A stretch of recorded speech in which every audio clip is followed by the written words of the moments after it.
a significant portion of it. Yeah. At least we could still hear you guys talk. But yeah. Also, speaking thereof, Citrus. Mm-hmm. When I did listen to the playback from the last VOD that you uploaded, there were a couple of like loud sound effects that came through at some point that didn't seem to be attached to anybody's like background noise, and I think it may have been soundboard. So you may want to mute the soundboard. Oh, I can mute the soundboard? Yes, you can That's what I the said. soundboard. Yeah, Man, dude, I can't believe it would be really cruel if Discord made it so you couldn't mute the soundboard. Well, There's no mute button, but I can turn it all the way down to 0. Yes, you can use that. You can just turn it all the way down. Okay. Yeah. Okay. I almost destroyed Danger's earbuds with the flat rings I have. Yeah, I know, right? Okay. All right. So, recap from previous session. The party went on a couple of small side quests. The first side quest was to go meet a guy named Gref, so that you could provide him with some aid. He was a very sick, not well individual who was staying in a hostel, ye olde Airbnb, on the like really poor side of town. And he is not long for this world. But you guys did go to the apothecary, the Goodfinger apothecary. You met Granny Goodfairy. Granny Goodfinger. She's definitely not a good fairy. Granny Goodfinger. Goodfinger. But you met her. Did some shopping, which was very important, like picking up just things that the party needs. Your phone's ringing. A whole lot of like recipes and whatnot. So that was taken care of, and then after that, y'all went to the hostel itself and met with Gref, who you found out was a even in this squalor and like incredibly bad condition that he is technically living in. That he is apparently was a decorated war hero. He also served in the Navy and therefore the Imperial military with the automaton pimp that stays at the Cat's Eye, who's called Vandal. Vandal was the one who was like actually giving you guys the money to like purchase the medication and then go do stuff with Gref, because it's not cool when pimps cry. So he gave you all that stuff. You guys went there, and you actually managed to provide Gref with legitimate relief from his pained condition, and he is a very ardent follower of the goddess Bry, who is also known as the Whisper in Bronze. In short, Bry is the like god of constructs, automatons, and things like that. Bry is an automaton. Like when Bry chooses to manifest in the real world, what you get is basically a magical god robot. So if a Gundam just like comes down from the sky and a fucking like god ray of light coming down, that's Bry showing up to be like, hey yo. It may also be Zero Wing Gundam. Anyway, point of the matter is, he is an ardent follower of Bry. You guys provided him with just like immense comfort in your stuff. You critically succeeded at the check in order to like provide him with comfort. So he didn't die in the process of getting medicated. And not only did he not die, but he actually got real legitimate like peace. And Bry gave everybody a hero point that they can spend, one of which did get spent at the next mini quest y'all went on, which was to go to the open air market and to team up with Torque so that you could go to an alleyway where she had tracked down some kobolds. There were more kobolds, however, than Torque was anticipating. It turned out to be like an entire gang/tribe of kobolds, and they weren't really doing much in the area. They were just sort of like chillaxing. They were not particularly like violent or anything like that. They did have a leader, a kobold who was much better equipped. His name was Gakthus, and he had the fire stick, which was literally like a baseball bat sized stick for a kobold that catches on fire every time he like takes the cap off at the end.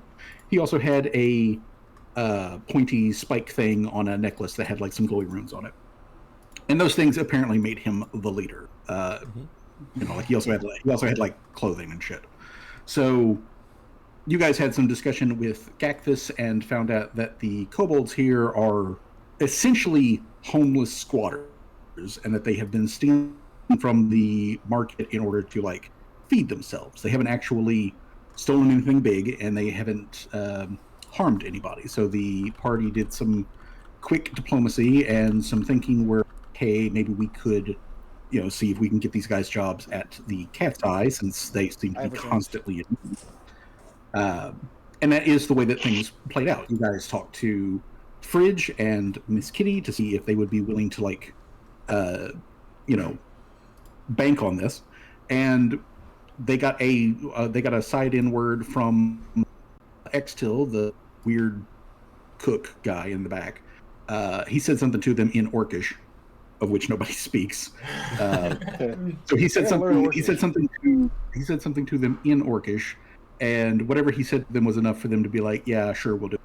So the kobolds were invited over to the Cat's Eye to relocate because the area under the market, where they were basically living in the drainage, floods every time the tide comes in. So they were in a very bad position, but now they are in a much drier, you know, safer locale for them to, you know, to live and to find work. So as we move into the next day, we are now 6 whole days since you guys pulled off the heist at Herbert Blake's place. So 6 days down the road, the kobolds are swarming around the Cat's Eye in the early morning, and they are being directed by Fridge and Miss Kitty to small maintenance tasks and things like that for how they can, you know, help around the building. So when you guys come down and get breakfast, and, you know, after you've done your daily preparations and all that sort of stuff, they are there and they are being put to work. On this 6th day, however, as you guys are eating breakfast, a courier shows up, and the courier has a note that is specifically like it lists out all on the front of it in nice, tight, flowy script, and you can see at the bottom of there it's like signed from Folkert Smallborough, the guy who hired you for the Herbert job. And the note specifically is asking you, the party, asking you to come to the Blue Bear Tavern in the evening to talk to him about another job. He has some more work, and just like last time, he's going to pay you 5 gold just for showing up, and then he's going to have an additional for you, you know, for job completed, well done. So, you know, second verse, same as the first. Nice. But otherwise, the party does have a couple of hours to get this message and to go meet Folkert at the Blue Bear. So, you guys, what you want to do, if anything, I'm going to go step into my kitchen real quick to grab my French fries. I will be back in literally 2 minutes. Okie dokie. Alrighty. I agree. It's good humidifier.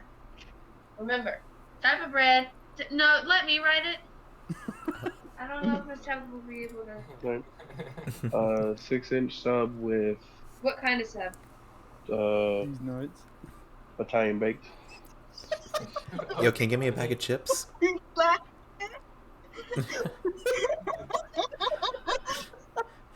Alright, what kind of bread? Italian herb and cheese. I'm sorry? Italian herb and cheese.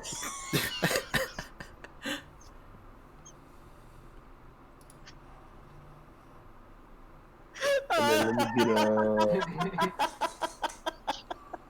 get a Jack. Talking about a sub so funny.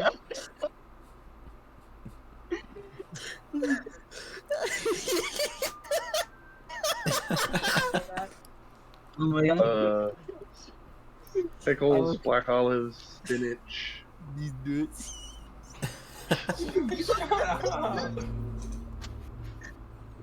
And then Olay, sauce, salt, pepper. I'm so glad that What? Johnny is entertained by Olay this. sauce, and then salt, pepper.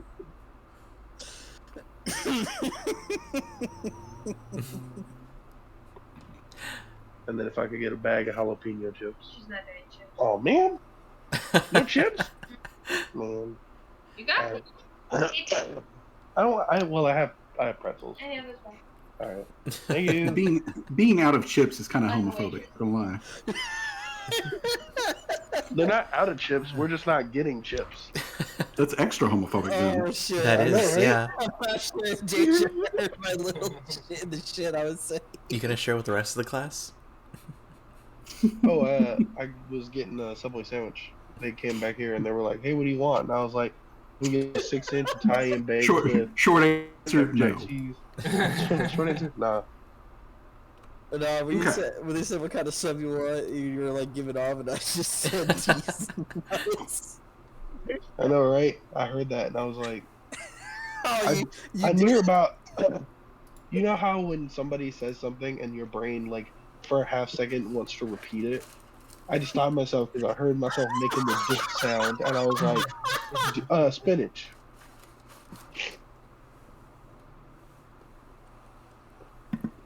All right. So, back on target though for the game. Do you guys want to do anything? We go to the Blue Bear, or you just want to jump into it? I mean, are we going directly to the mission immediately after? Are we going to the? That is sort of the intent, yeah. I want to craft. Can I craft gun silencers for everyone, or would that take too long? I mean, I think. Oh yeah, I forgot. June wants to get a gun.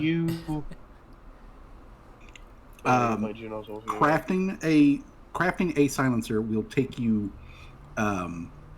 4 days. 10 hours. Fuck! God. Okay. It's normally done as a downtime thing, and we are technically out of downtime. Gotcha. But it is something that Callie can definitely, put on her to-do list and like make sure that she's got all the materials and everything for. So yeah, we have a couple hours. You said. that is correct.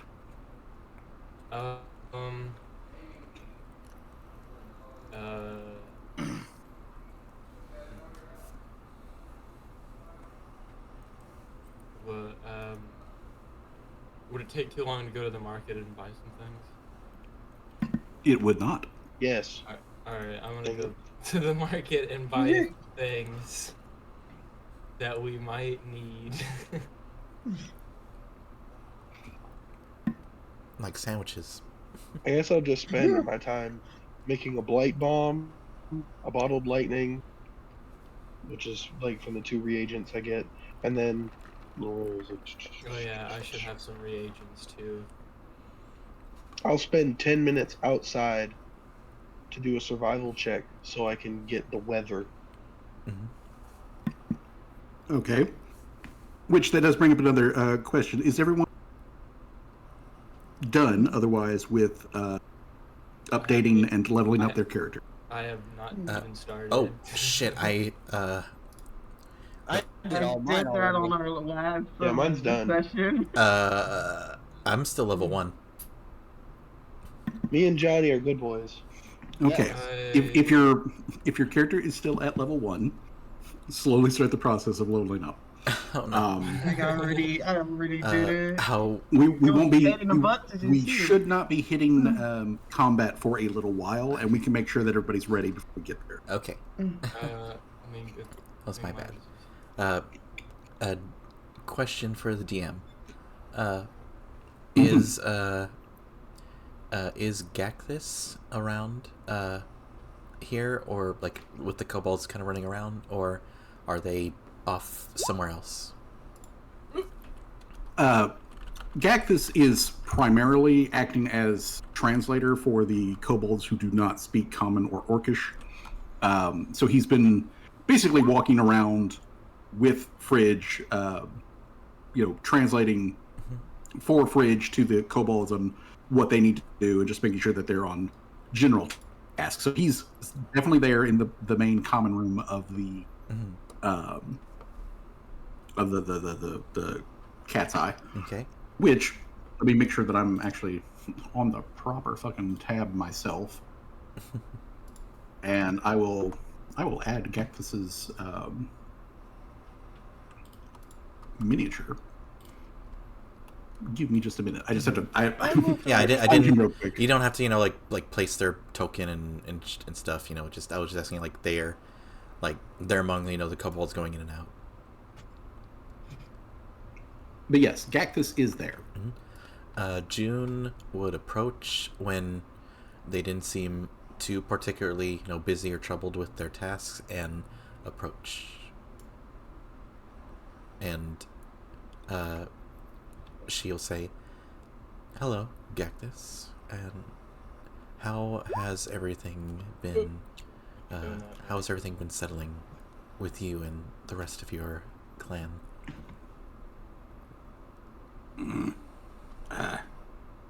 Doing pretty good, actually. Brick. No, not Brick. Fridge, sorry. Not the dog that I don't actually know about. Fridge.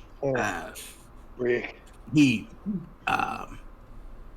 show us where we can set up a space for ourselves in the back. The stable building where the big metal creature thing and that stubby horse are at. There is a large back room, had tools and things in it, but it is enough space for now at this early point that we can turn it into a space for us. So after we have done these maintenance tasks here, we will be in the stable area getting that ready.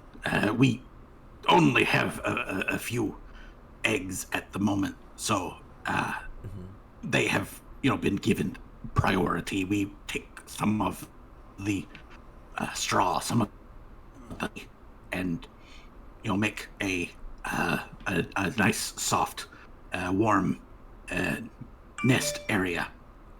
And a couple of our older members are back there now, keeping an eye on the eggs, and the couple of young, which are too small to help with these maintenance tasks.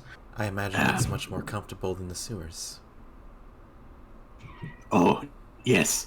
I greatly appreciate that I did not wake up in the, before sunrise hours with a wet tail, and a lobster clinging to it. That's a big benefit. And the others? How are they taking it? They are adjusting. I gave it a lot of thought early this morning, and I think that it will be beneficial if I take the time to teach more of my clan how to speak in the common language. Given our situation before, we did not have the time really to dedicate to it, and considering the fact that we were not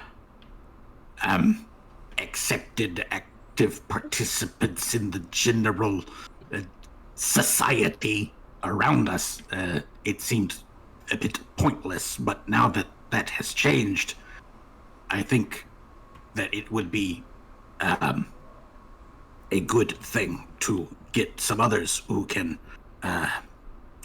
speak, and then also teach it to our young. That might certainly help smooth things along.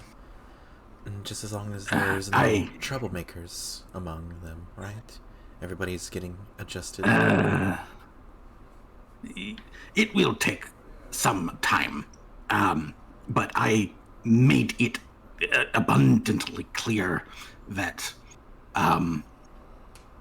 the cat's eye and the people who work here and the people who stay here are strictly off limits to any sort of sticky claws.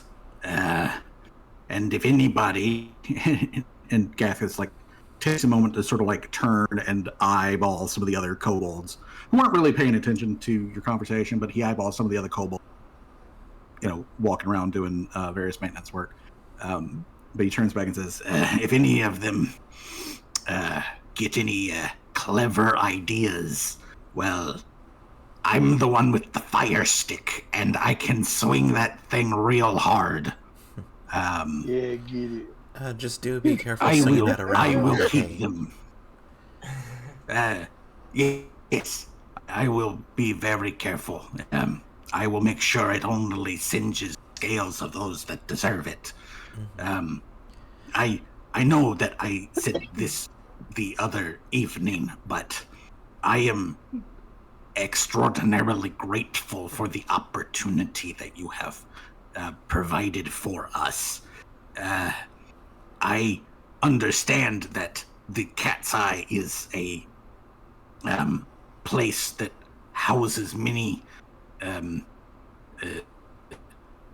what do you call it, travelers, that this is not a permanent nest for you.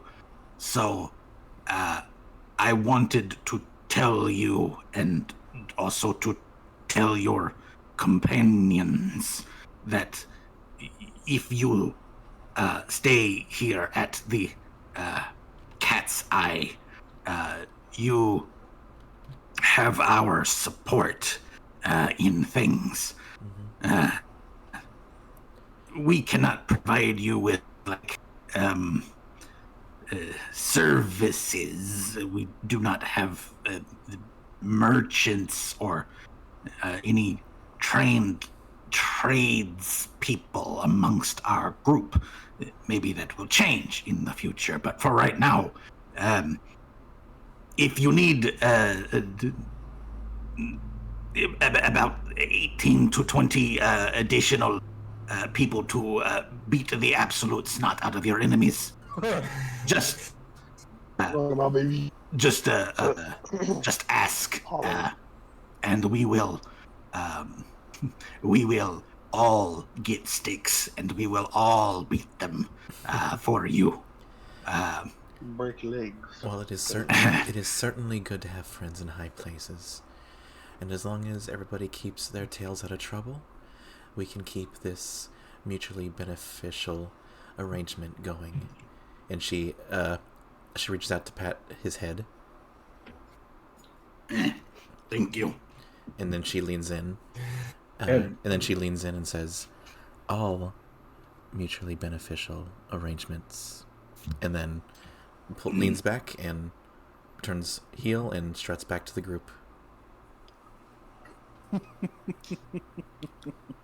Question for the specialty crafting skill feat. Do I have to mark exactly what I was proficient in? Yes. So, if it like if it's alchemical crafting or clockwork crafting, that sort of thing. You do have to pick a special. I can choose About in clockwork. your class entry, chapter 3. Class advancement table. Ooh. Here. The hell? One of the big things for leveling up your characters is everybody gets a boatload more hit points. Honestly, I just have to say, as an aside, I am honestly very glad that Pathfinder decided to go with, you know what, rolling for hit points is gay. Everybody just gets, maximum hit points for their level up. I mean, while I, as an old school tabletop RPG player, love the chaos and the randomness that die rolls bring into things, the hit points randomness, that should be nine times out of 10, it never actually works out like it really should.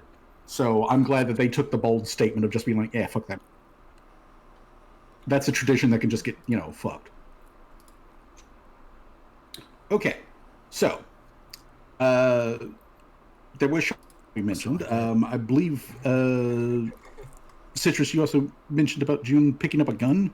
Yeah, she wanted to pick up a gun, but she hadn't made. Because if you want to, if you want to just pick up one from the market today, you can do that. Tim might just give her his other double barrel pistol. Because he has 2, plus his revolver, plus his blunderbuss. Yeah, she's more looking for He's gonna need to put the revolver in one. Yeah, maybe a revolver or something that's more like a backup kind of less bulky. Well, here's the question, because as far as basic pistols are concerned, you've got 2 different styles. Mm-hmm. You've got your flintlock, and then you've got your what's called a coat pistol. And a coat pistol is the Derringer. Small Derringer version. So same damage, but it has slightly less range. Its range, I think, is only 10 feet shorter than the flintlock. It's the same reload, all of that sort of stuff. The only other thing is that the coat pistol is concealable. Yeah, specifically. That is exactly what she's looking for. Rogue. A coat pistol. Yeah, that's the kind of gun that Torque has. Is a coat pistol. Dang, I didn't know Torque had a gun. I thought Torque was all spells. Torque is just hitting you with spells, and when that doesn't work, she just goes bang. She's like, I cast the greatest spell of all. Gun. Bullet. Gun. Hold on. Actually, the funny thing about Torque and her gun is that she uses her gun whenever, for whatever reason, can't use her spells. But she also uses both the gunpowder and the bullets as components for some of her spells. Ooh, neat. Yeah. I'm trying to edit my max hit points, but I don't think I'm doing it right. Well, give me a minute. Let's see here. Let me pop open because I'm looking sheet. I'm looking at the rogue thing. It says my hit point is 8 plus con.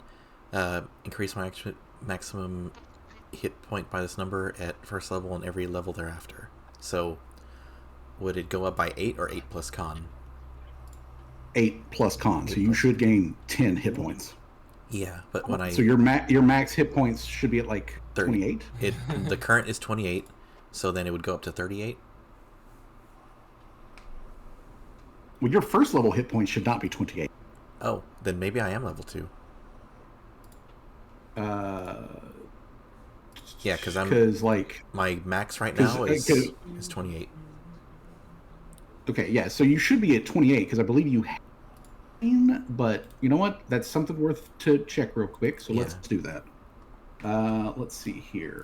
First thing we need to do is we need to know what your base original hit points were supposed to be, because you are human rogue, and humans start off with 8 hit points, and then rogue specifically gets another 8 hit points plus con.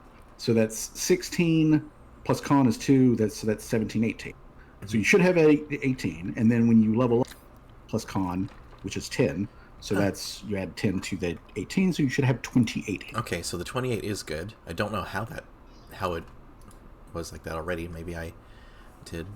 Hey, when did Jay get here? They got He's here a been while here ago. for a while. When I was talking Yeah, to he's been there. Cactus. All right. You had a rogue feat, a skill feat, and a skill increase. Infused agents. Reagent.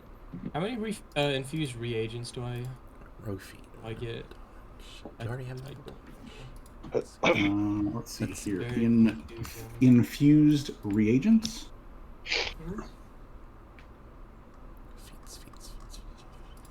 All right. Sneak attack, surprise attack. Where are you getting the infused from? What's telling you my that? My alchemist dedication. Wait. Are Alchemist we level dedication. 2 or level 3? You should be level 2. Okay, just making sure. Okay, Hopefully so we might be level so maybe 3. I did is level what... up then. okay, Yeah, alchemist It dedication. says you gained the alchemist infused reagents class feature, gaining a number of reagents each day equal to your level.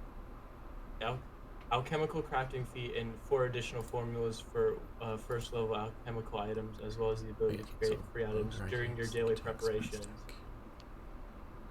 Okay, so then, and you would during your daily create. So let's see here. The actual. Yes, that is. Okay, so you should get 2 infused. Do I just put that number in current? Yeah, for your for wherever you're noting down your reagents, you should get 2 because that's what level you are. 2. All right. Oh, okay. And then I can craft an item in my daily preparation.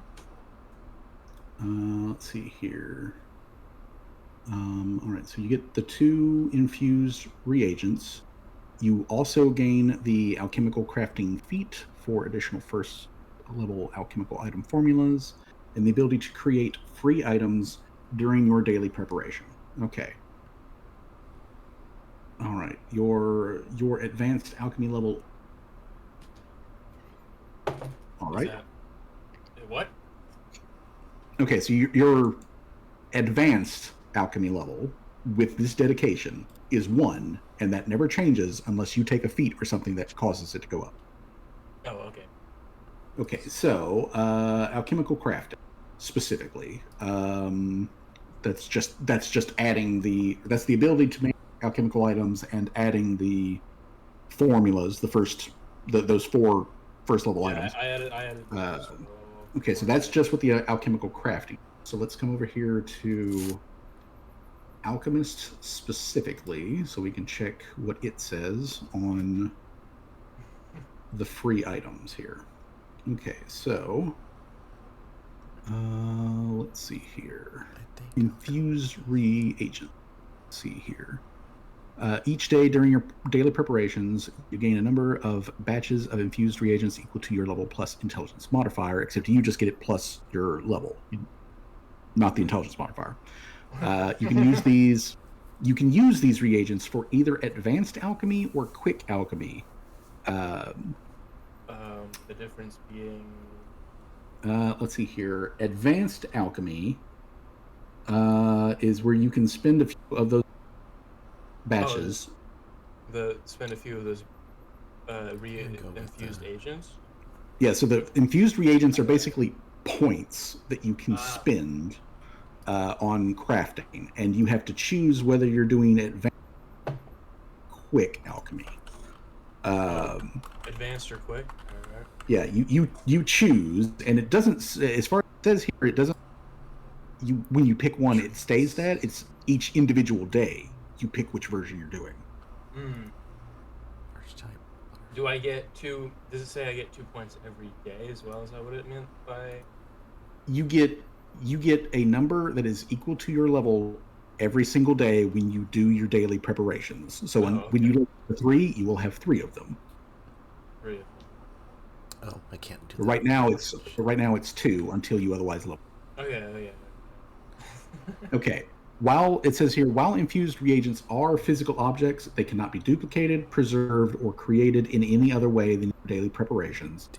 And any such artificial reagents lack the infusion and are useless for advanced or quick alchemy. Let's see here. Advanced alchemy, specifically, says that you do not need to attempt a crafting check to do this, and you ignore both the number of days typically required to create the item and any alchemical reagent requirements because you're replacing those with the infused reagents. Your advanced alchemy level is equal to your level, except for yours is equal to 1 unless you raise it artificially somehow.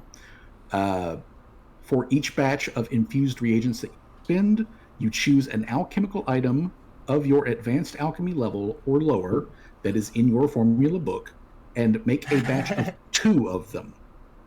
So that means if you choose today to use your advanced stuff, you could basically just churn out 2 first level alchemical items free of charge without having to wait for it to brew. You just pop and they're done.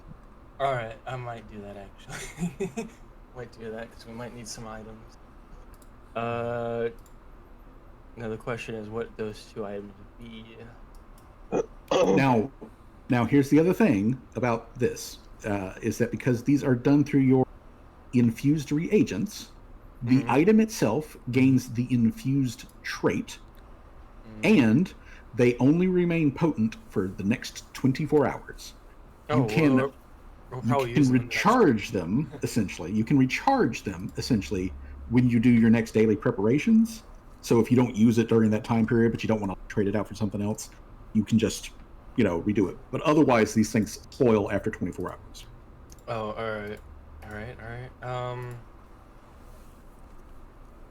I mean, I'll probably use them in 24 hours. We're doing a mission, right? Yep, you're going to be doing a mission which starts in the evening. Oh, okay, now the question is, what do I want to do? What do I want to craft? Yeah, and you can, and again, to be clear, you can make 2 items per infused reagent. So you've got 2 reagents, which means you can make a total of 4 items. Okay, I will make 1 minor healing potion. Okay. 1 minor elixir of life. And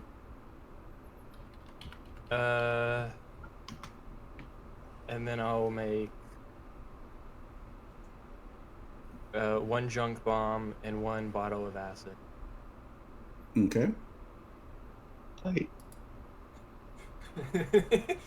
I got a blight bomb and a bottle of lightning. All right. So that would mean my infused agents are down to 0. And do I put these in my inventory? These items? Yes. You would want to note somewhere on there that they're only minor healing potion. Can I do the weather thing during this time period? Yes. If you want to go outside and just check the weather, you can make a check to check the weather. Observing the settlements, you may try to predict the day's weather. Spend 10 minutes outdoors and attempt a DC 20 survival check. This check is reduced to 15 if you have a commanding view of the region. Elixir of so, life. could I climb onto the roof do you to get it down to a DC 15? They have roof access, so you can just perfect. You can just walk out. You can try and climb on Mr. Sherbo. You can just walk. You can just walk out onto the roof. Perfect. They have a small garden up there. God damn it! What happened? It's windy. +6. It's windy. It's windy. It's gonna rain. It's gonna rain. It's gonna fucking rain. Tim, since you are up there and you have a quote unquote commanding trained view of the surrounding area, you can see that at the moment the weather is clear. There's clouds, in the sky that are blowing through.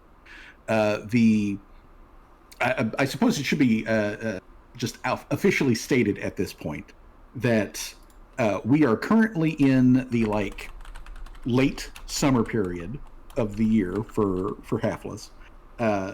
The actual year itself is the year 1750. But it's like late summer period. The weather's honestly right now pretty nice. Temperature's good. There's a breeze coming off of the ocean.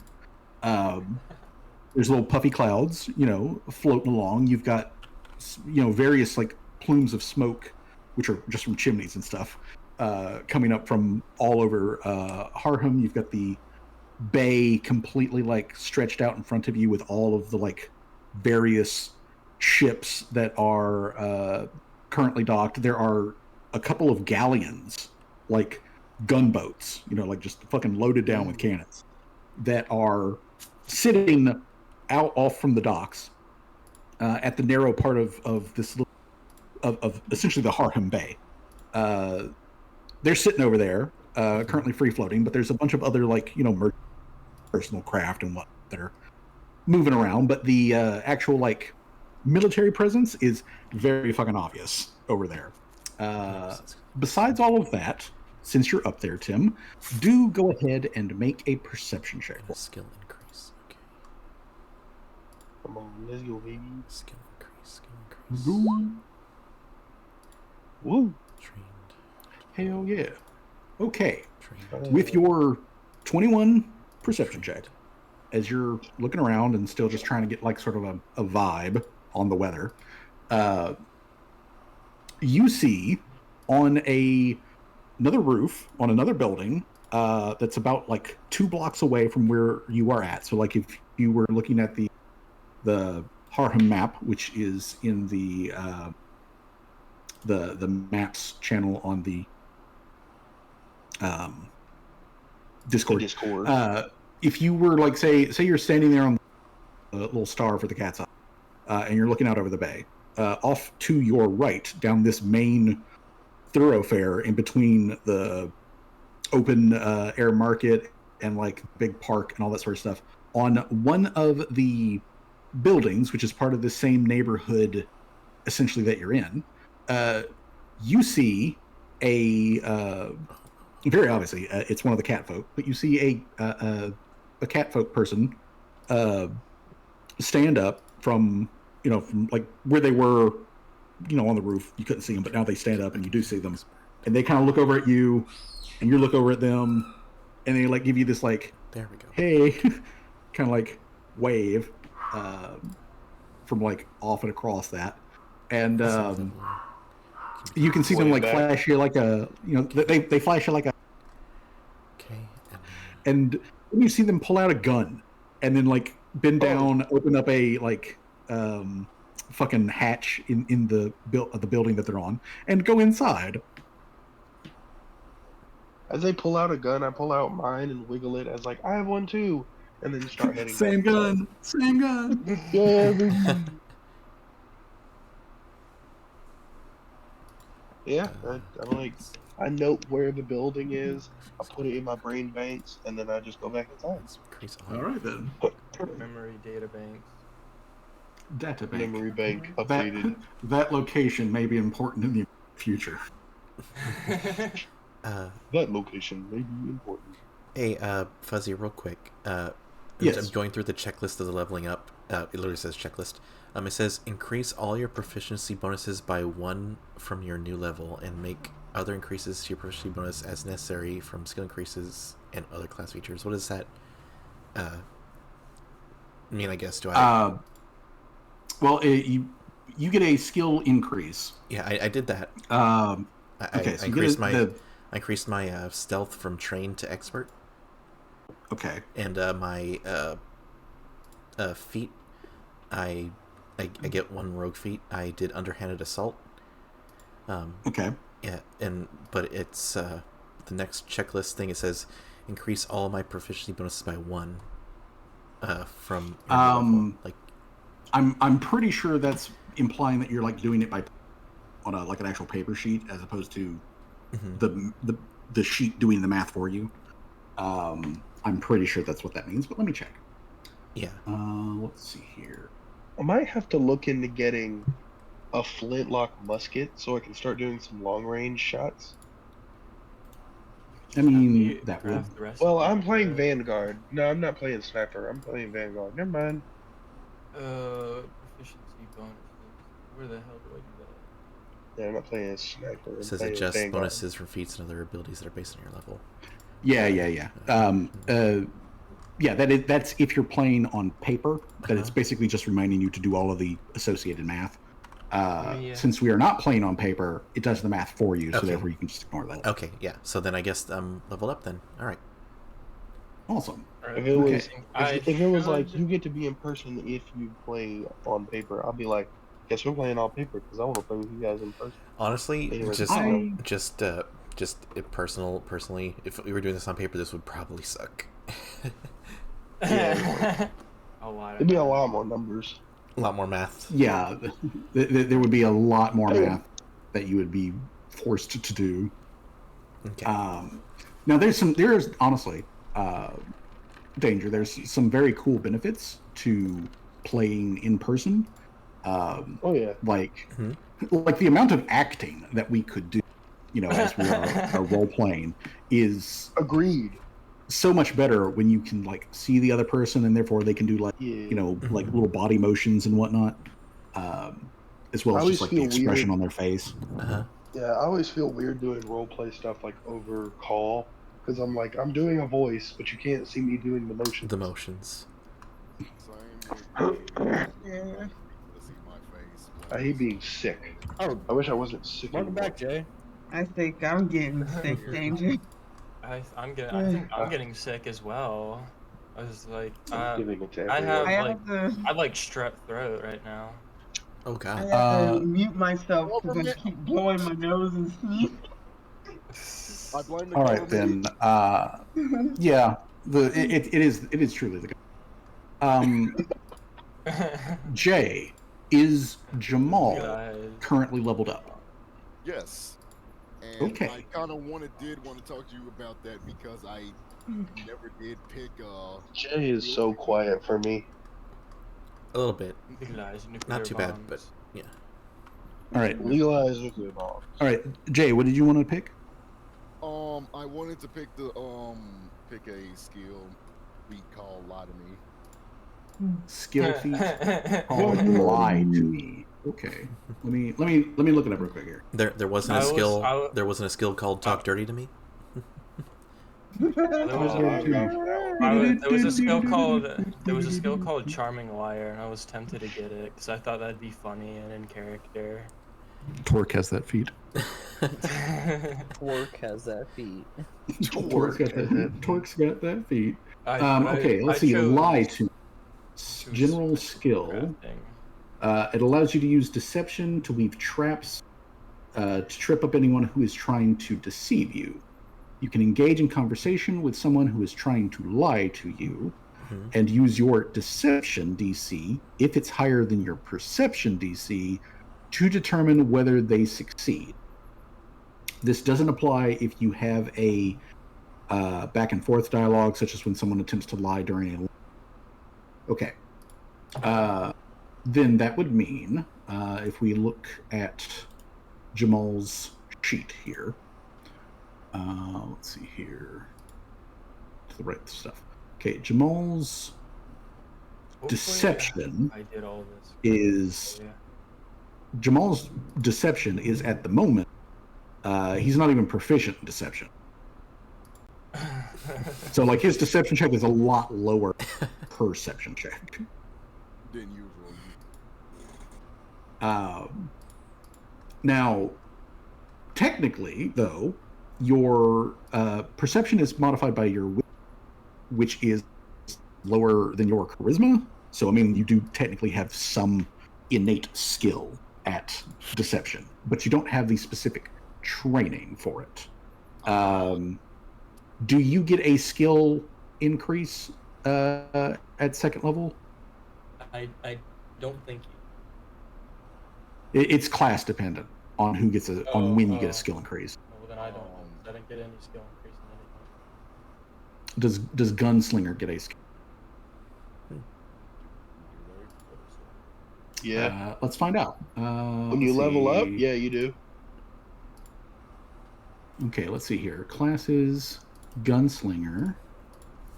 Gunslinger at second does not get a skill increase. They get a skill feat. Oh, yeah. At third level, you right. get a skill increase.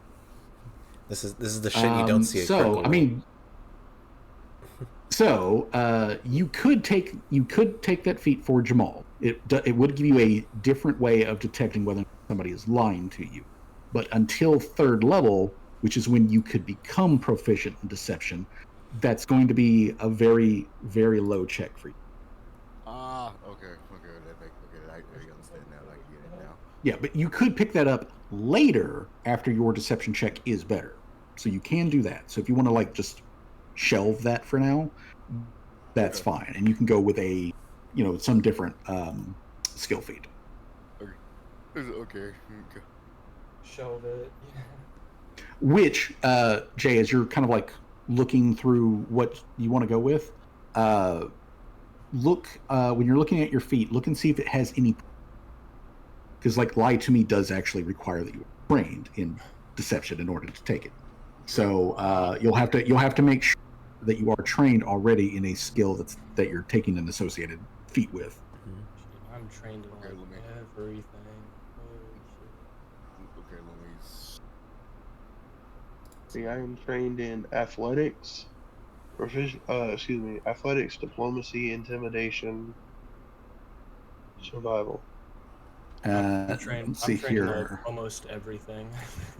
Jamal's got acrobatics, except for being athletics, tall, society, stealth, survival, and thievery. We're not trained in being tall. Wait. You are not trained in being tall. I don't need to be trained in being tall. That's what Mr. is there for. The servos can't fit everywhere. Wait a minute. He don't If that's everywhere. He just. Wait a minute. If that's the case, Game Master, tell me, wasn't there some? Cause I was curious about it because I'm not. He got acrobatics. So, anyways, wasn't there a feat that made me jump higher, and then there was another one that was pretty much a run faster, jump higher. Yeah, there is one for that. Let me click here. So let's see, skill feats. We need. Oh. Okay, so we want for our prerequisite trained in trained in acrobatics. Okay. Actually, this will be easier if I'm. All right, turn that off. Turn this one on. Turn it off. Okay, so we need trained in acrobatics. Let's see here. There's one where you treat falls as shorter so that you don't take fall damage. Let's see here. There is another trained in trained in athletics. Quick jump, which is where you can high jump and log jump a single action instead of a 2 action. And you don't have to perform the initial stride, so you can just sprawling like a frog from right where you're at. Yoink. So you want to go with that one, quick jump.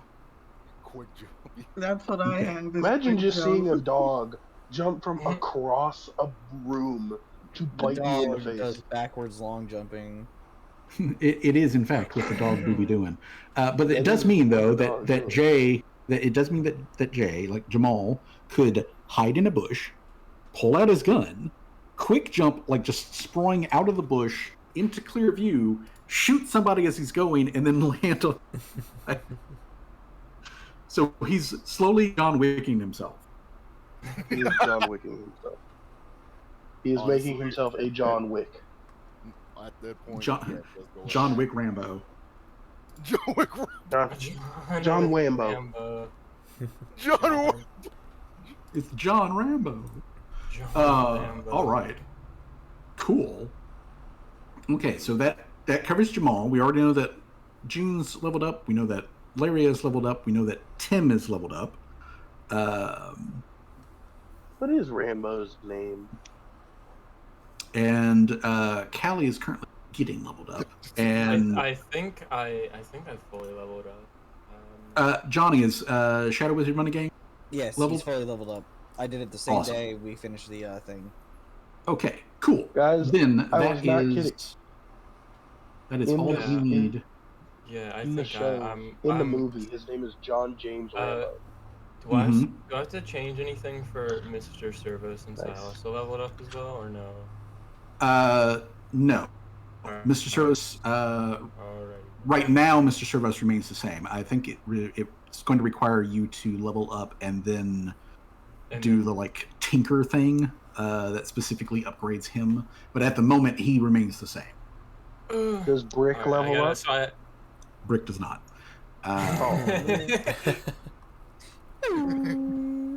Brick does not level up. But Brick. Okay, yeah, hold on. I think I figured I might just have to, for the skills I've added, just have to like add a few things in there, but I think I added mostly everything I need for level up. Okay, let me. As a matter of fact, we will finish this out, or I will finish this out later. But what I'm going to do, I am going to add a little thing for myself, sure that Brick gets actually transferred to an actual NPC sheet that you can control and do stuff with. Which also I thought about it the other day, and I was going to ask you about how you may want to like handle upgrading Brick. And I think one of the first upgrade Brick's utility is we could take his once per 7 days, 6 hour, time frame that he can be active, and break up the 6 hours so that you can summon him multiple times, but after he's been active for 6 hours, he goes on to cooldown. So I think that might be the first upgrade to make him useful, is you can summon him, have him around for a little while, de-summon him, go back. and then he's got a total time period of 6 hours out of the week that he can be active. So I think that may be one of the first ways that we update. Okay, yeah, we could do that. Yeah. I like that idea. So otherwise, I've got Brick up there now as an NPC sheet. I will fill him out after the session. Where's Brick? Where is my boy? Is he on the screen? He's not on the screen. He's not. He's not in your journal. But once I have him written up, I will make him shareable with you, so you will be able to like click on him and be able to click on his ability. All right. Awesome. Okay, so I have my dog. I believe then we are, for the most part, taking care of all of the background shit that we need to do. Let's go.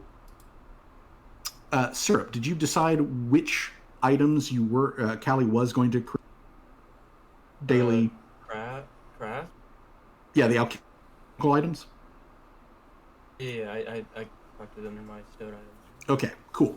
All right then. So, as people finish up the last of their work, we will get started then. So, in the evening of the day, the party, which does not include Torque, unless you guys want to invite Torque along, because she wasn't on the list, that Fulcrum sent. Fulcrum doesn't know Torque. So, minus Torque, you guys go to the Blue Bear, which is only a couple of blocks away from the Cat's Eye. And to remind everybody, the Blue Bear Tavern, vaguely similar to the Cat's Eye. It is not a place that has like rooms to rent.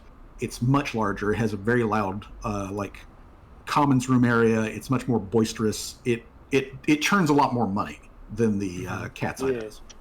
But Folkert, the halfling, is waiting on you guys to arrive. He again has the corner booth set up so that like Mr. Servos can like sit there at the window right there next to the corner. And he can essentially ask the corner booth so that you guys can talk less privately. when you guys show up, the same orange orange and black striped colored catfolk waitress comes up. She recognizes you guys, and she says, "Welcome back to the Blue Bear. Let me show you over to your table, and I'll take everybody's drink orders, yada, yada, yada." And so she takes you over there, and yeah, I mean, like, you guys do still pretty much stand out. There's one human amongst the one person. Although, since that is the case, actually, if the party would make me some perception checks, that would be great. Okay. Perceptione. Damn. Damn. Get it, Kelly. Get it. We got our first. Damn, crit. damn. And it's the person has the worst fucking Kelly, perception. Kelly's bowl is on straight today. Okay. Her Well, bowl's in fogged yeah, her bowl is not fogged up. All right. So, like, actually, funny enough, literally everybody passes. sweet. Callie critically passed. I don't really think because. I don't know how I passed with my 11. Like, You got it, Jay? I'm like, perception. Character Yep, sheet perception. Next to near the initiative. bottom. Yep. There you go. Damn. Hey. Big perception. Damn. You also crit. Technically, Laria all critically succeed at this perception check. So everybody notices. What everybody notices is that as you guys are like coming in, and the waitress takes you over to your table, and is taking everybody's like drink orders, yada yada yada, because this is fantasy Applebee. She as she's taking your orders and all that sort of stuff, everybody does notice, and it's also clear that like Folkert has also noticed this, that sitting on the other side of the commons room at a smaller table, there is a human guy who is wearing he's got like honestly, he's got a pretty fancy like tabard and like nice colored clothing on and all that sort of stuff. This guy is not a commoner. This is somebody who has money.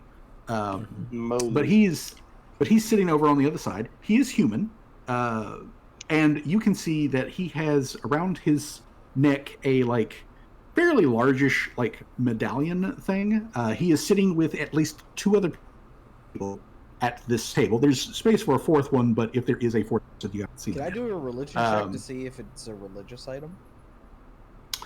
Yes, you may do a religion check. Oh, hey. It's an 18. That's pretty damn good. Yes, it is actually a holy symbol, which those of you who critically succeeded this, I was going to tell you that anyway.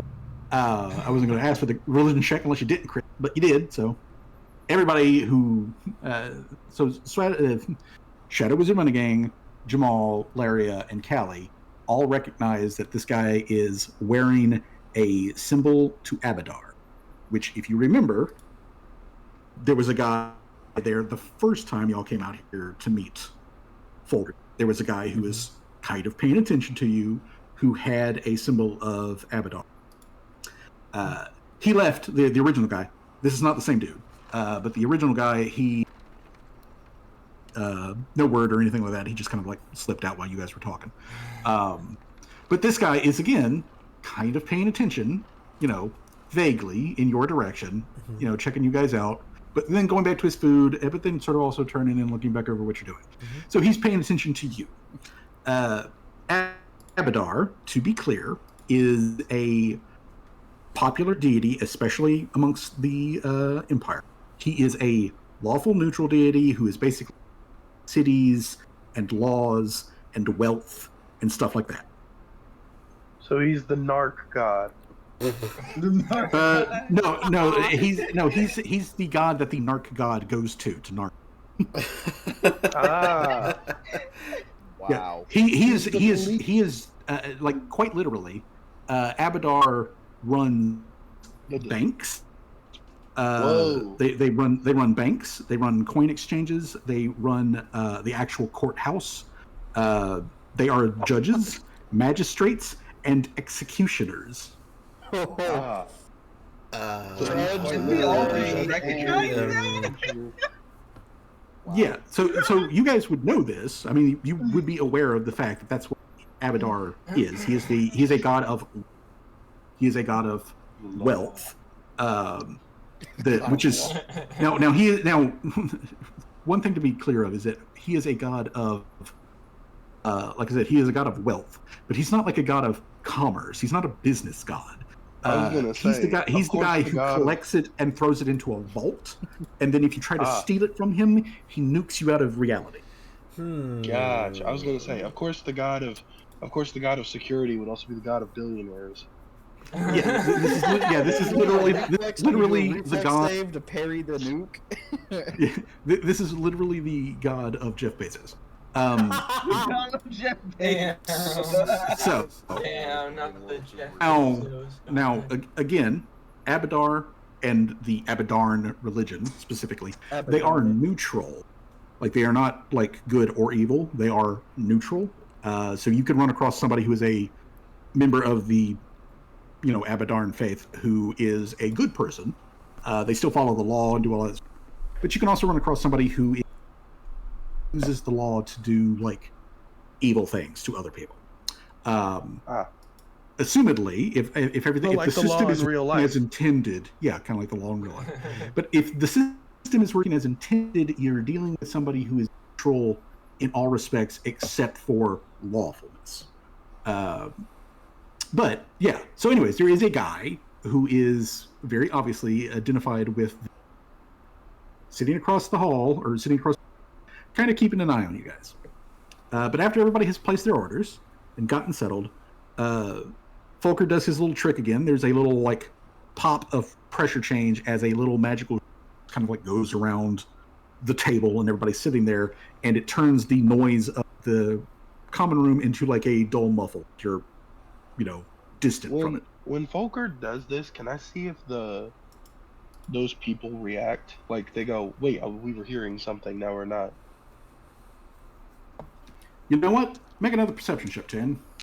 Yeah. Yeah. Not bad.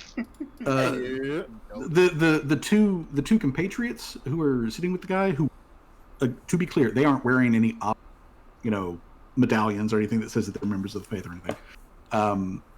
They don't react to this ship. The guy who has the medallion, though, you can see his like he squints like a little bit, and then he thumb over the medallion. But other than that, though, you don't see him do any very obvious reaction. I continue to not But make he- eye contact with them. That was joking. But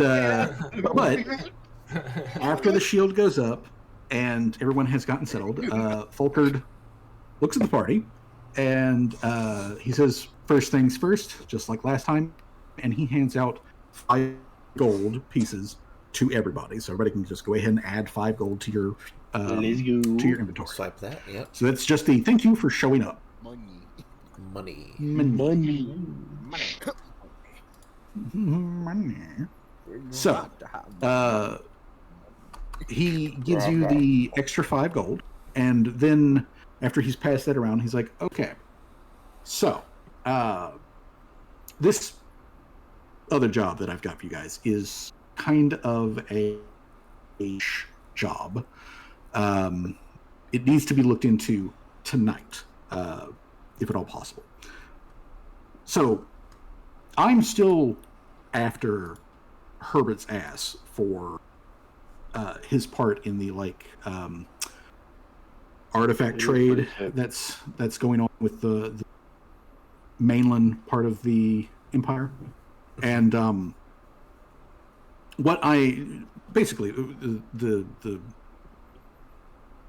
the items which recently came into my possession, like he's very careful not to say exactly where that came from, but the items that recently came into my possession show a clear connection between Herbert's trading practices and this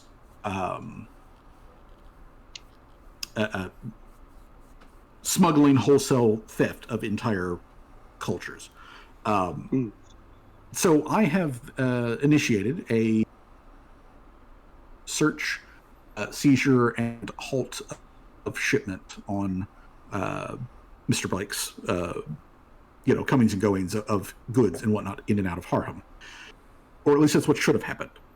I put in the request. Everything was told to me that it would be taken, and when I went to go check on it, nothing had in fact been taken care of. As a matter of fact, everything was operating just as smoothly as always, as if nothing had happened. And I took that personally. So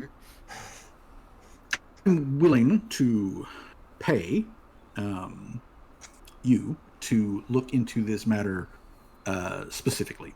I want to be clear here. I'm not asking you to do anything illegal or anything. Of course not. You see, there is a man who works for the harbor master, who essentially is someone who takes manifests and then checks, items versus those manifests, that sort of thing. He's literally it's his job to prevent both the loss of goods and products, and also to prevent theft and smuggling and things like that. It's very much literally his actual position, and he's the guy who was assigned to this task. He has not been doing this task, and I find this to be unusual because normally, and Volker kind of like pauses, glances over at the guy sitting across the commons room, expect you guys. Normally when Abadarn members are assigned tasks, they're usually extremely thorough. They're usually extremely quick about it. They are never late. Almost never. If there's any way that they can avoid, they're almost never late. This guy hasn't done his job at all. So, first of all, I did the reasonable, non-crazy thing first, and decided to see if I could contact this guy personally, and perhaps ask him what the hell the holdup was. Well, I wasn't able to get in hold of him. Apparently, when I reached out to the Abadarn coin house, they didn't currently have a way to take messages for him, which is baloney. Unusual. Yes, I would call that baloney. They gave me the runaround, which is weird, okay? That doesn't, speak well for, things. And I did kind of get the vibe there that there was something going on talking about. Everyone seemed sort of on edge and tense about something.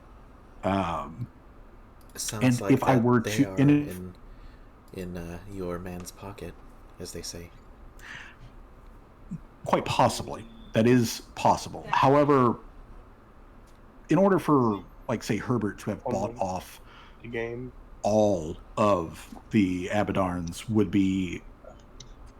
I feel like that would drain the entire Harham. I'm sorry. Maybe so it's less one monetary. guy definitely yes. All of them though, I feel that's unlikely. Maybe it's less of a monetary thing and more blackmail. Maybe there's something that your guy has on them that they would rather keep out of the light.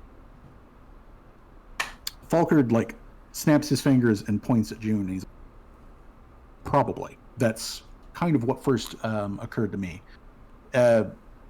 The only other odd thing, and I feel that this is worth pointing out, is that when I was there at Coin and Law, the tension, the bad vibes, as it were, they were pointed mostly at each other, as opposed to myself, who is not a member of the Abadarn Church, nor am I a part of the secular leadership of Harham or anything.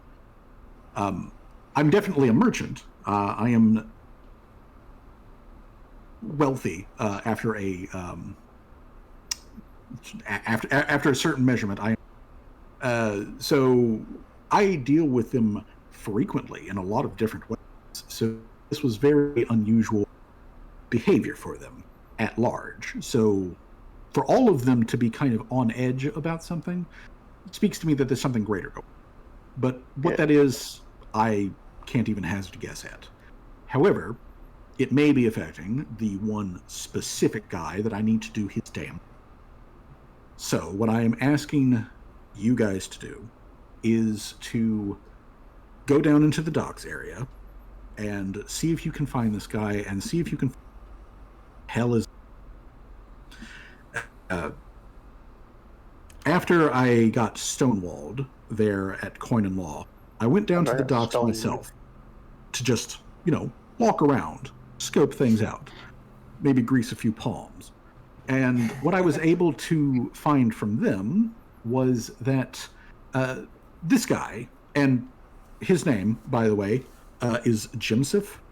Jimsif was found, or wasn't found, was known to visit a specific section of small merchants that are all collected around a single boathouse more frequently than anyone else, and no one was quite sure why.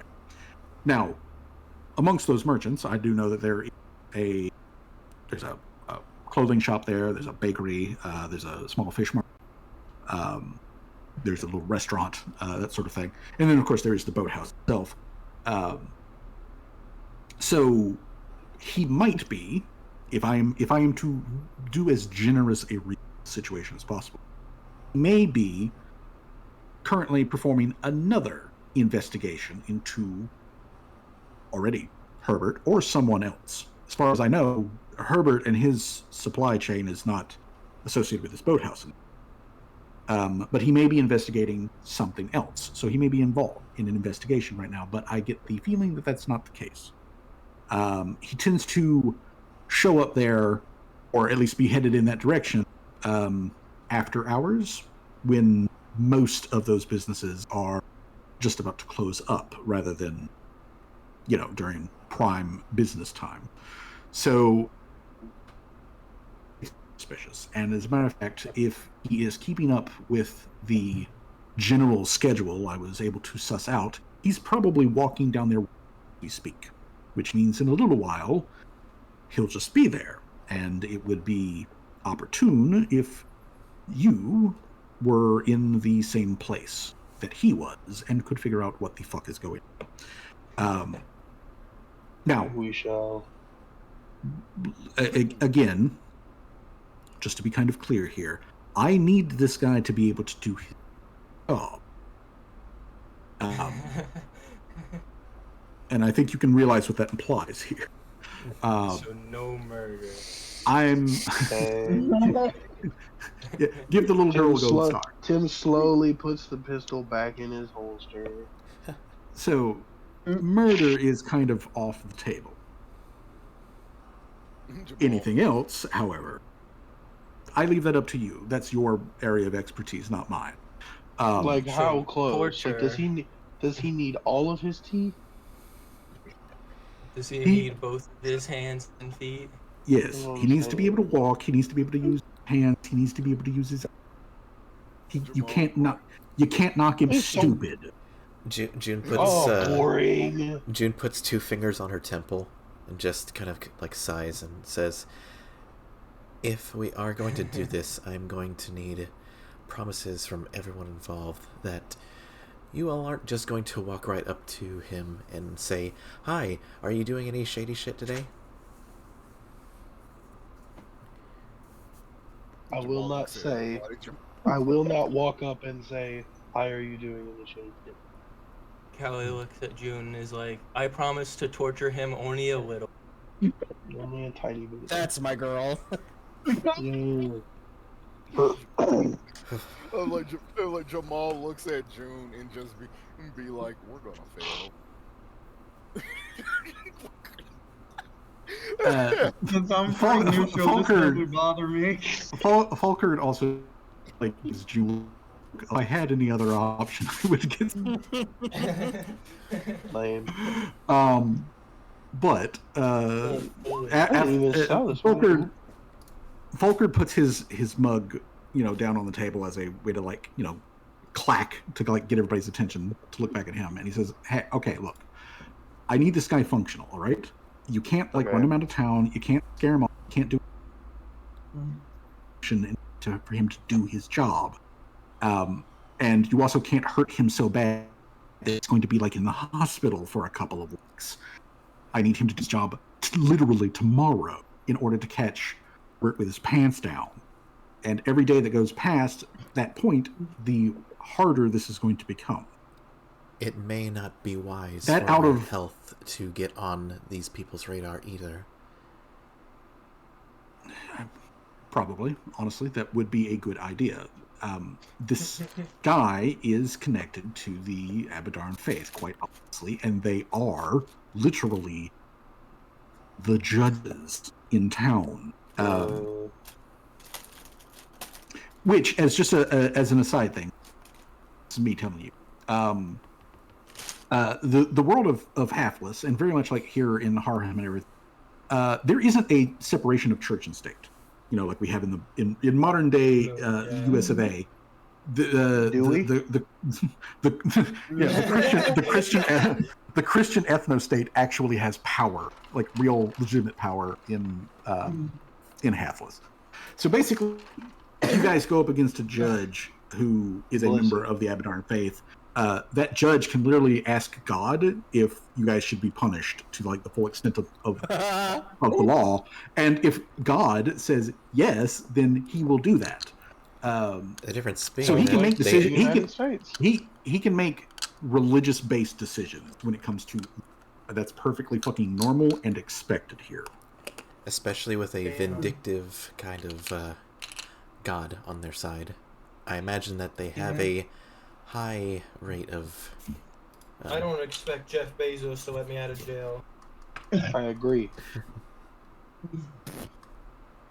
Now, and this is Falkard speaking. Now, when it comes to the normal state of things here with judges and all that sort of stuff, the Abadarn people are absolutely tied in deep into everything.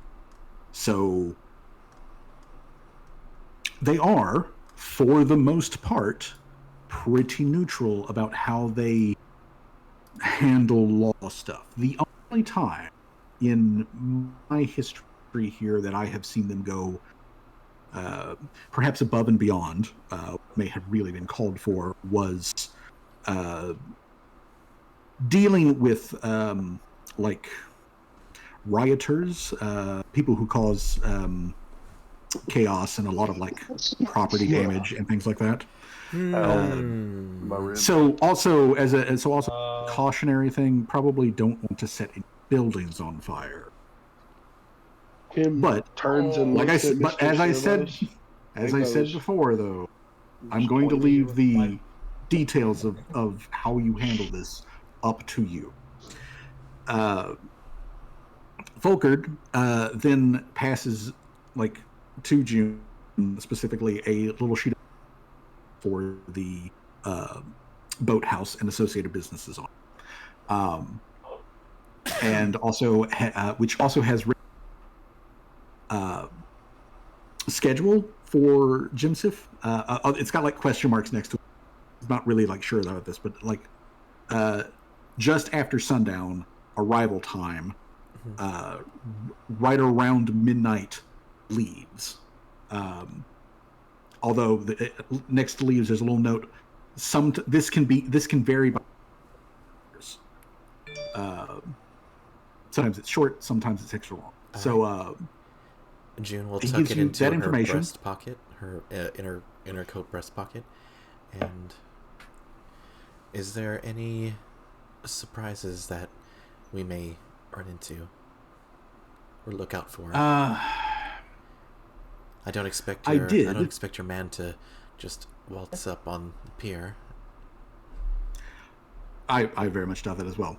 I did do a little investigation into the. As best I can tell from legally, and publicly available documentation, all of the businesses there are legit. There have been some instances in the past where they have had, run-ins with the harbor master and shipping and stuff like that. But it's just, small, petty things. There doesn't seem to be a real pattern of anything there for, large-scale crime or whatnot. It is though. I would be remiss if I don't point this out. But the boathouse itself, that everything is sort of like built around, is a relatively smallish building. This isn't one that can take one of the big ships out there. But rowboats, small personal craft, it can definitely handle that. And rowboats and small personal craft are the number one choice for smugglers.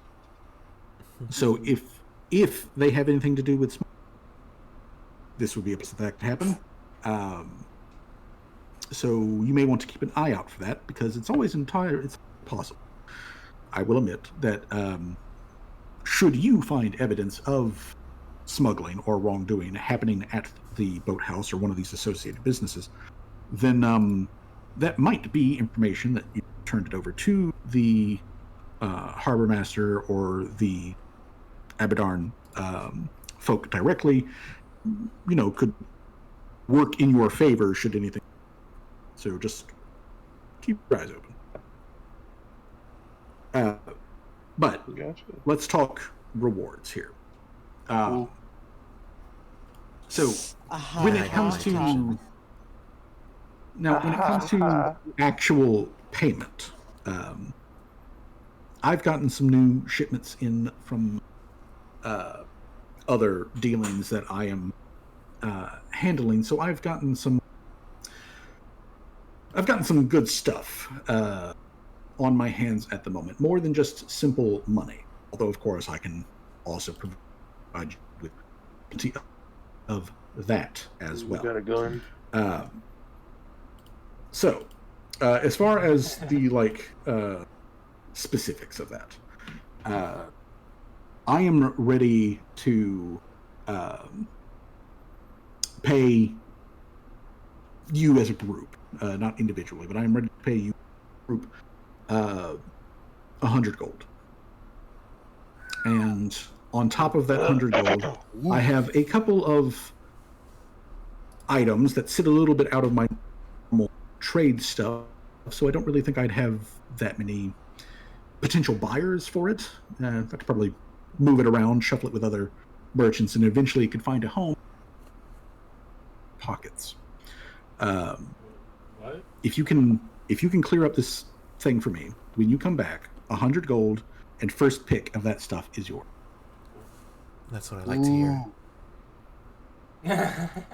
I like that. Tim is like, let's do it. Alright, June is on board. I am going to step out to use the bathroom. I'll let everybody else kind of say their piece, but I'll be right back. Alrighty. A minute. No murder. I'm down. I'm down too. Why am I so mucusy? I hate it. No murder. It's because you're fucking sick. That's why you're mucus. Have you taken medication? My mucusy. Not since I've gotten home. Never say that again. Never ever say that again. Please never say that again. What did you say? My mucusy. Jonathan B. Swag. What did you just say? I said my. Don't you dare! Don't you Don't, dare! don't, Don't you don't. dare! John, just DM it to him. Just DM it to Speak it him. into existence, lest I send your atoms across existence. Danger! Don't even encourage Okay. him. His Okay. neurons is gonna make him say it. His Okay. neurons gonna make him Yes. say it. Let's not activate Johnny's neurons for that specific thing ever again. He sent it to me. He messaged it to me, and I could hear it in his voice. Now I want to throw my computer out a window. That sounds like Johnny. That sounds like something he Yeah. would do. God of War gif of Kratos throwing the computer in the dumpster. Yes. So, anyways, I don't need Volker, this while I'm sick. Dang it. I can I ask Volker a question? Sure. Is there water around the obviously can you get to the dock via the water though? Like, Yes. if you were- The boathouse itself has what? the boathouse has water access directly. They pull boats into the thing to like Ooh. load up or do repairs or anything like that. And you can literally just row a boat to the boathouse. It's like a garage Forget for rowing. boats. Someone's about to swim. All right, that's nice. All right. But yeah, and to reiterate, besides the boathouse, which is essentially its own separate business, attached to that same building, there are a couple of other businesses. And let me pop over here to the list of businesses. I do have a quick question. Yes. What happens if Tim gets completely submerged in water? Like, he doesn't need to breathe. Well, yeah, you don't need to breathe. So you don't have to worry about drown. I mean, do you have automatons can swim, so you can swim just like any other person. What I'm going to assume, the way that this is that your part of the construction of your robot body is you're something detects that you're about to like be submerged, so some other like automatic function essentially in your body like inflates an air compartment inside of your chassis, which acts as a flotation device. Oh. I bring it up because Tim's not hollow, but he has a lot of like crevices and cracks in his like just for mobility's sake. So I think when he climbs out of the water, he just drips. He like drips for hours. You would just gush water and you'd be pissing everywhere. It's like pulling a transformer out of the water. Yeah. But either way though, like Probably asked that about Larry as well, because I don't think she would do well in water. Larry just inflates. Well, given that you are a extremely like earth-based mushroom, again, you can swim if you have to, but I would suggest you just never fucking get in the water if you can. Unless you're me, and then I'm faster in water. Surface tension of the water. She's not that lightweight. Now, actually, that does bring up a good question. If Laria had her moderate curse effect going on, yeah, she could just skim across the top of the water without breaking surface tension. That's neat. Mushroom Jesus. Yeah, like she would have absolutely no friction. So like she's only going to move forward if you push her, but like she could basically ice skate out onto actual liquid water because she's so lightweight. if her curse is at its moderate state. It also means though that like if the wind picks up, bye. Yeah, and it's always windy like in the ocean. Yes, that was one of the things that I. It's kind of windy. Windy. It's heckin' windy. It's heckin' windy, but not enough that it would bother you guys. I don't activate the cameras. Yeah, so long as your curve reaches its state, then the wind is not a problem. But if your curse does hit moderate, then the wind will be a problem.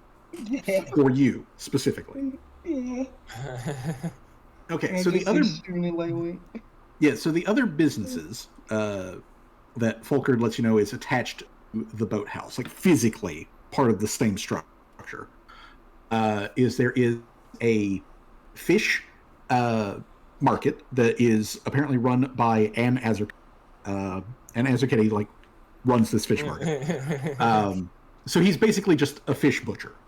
There is a Fish butcher? bakery, which is owned and operated by a human woman.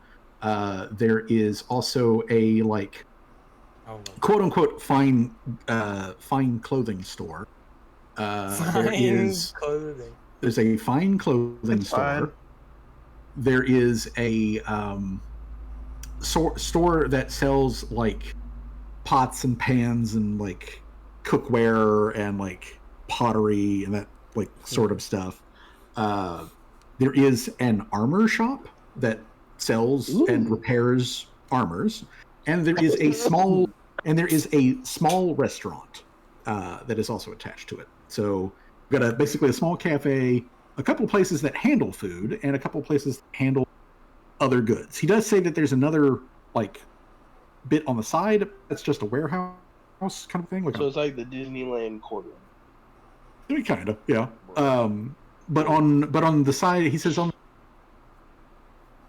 that's where the little restaurant is, and where the warehouse little section is. And according to Folkert, the boathouse and all of these businesses all use the warehouse as a place to, like, store their extra stuff. So, like, that's just the general layout as far as scope by just walking around.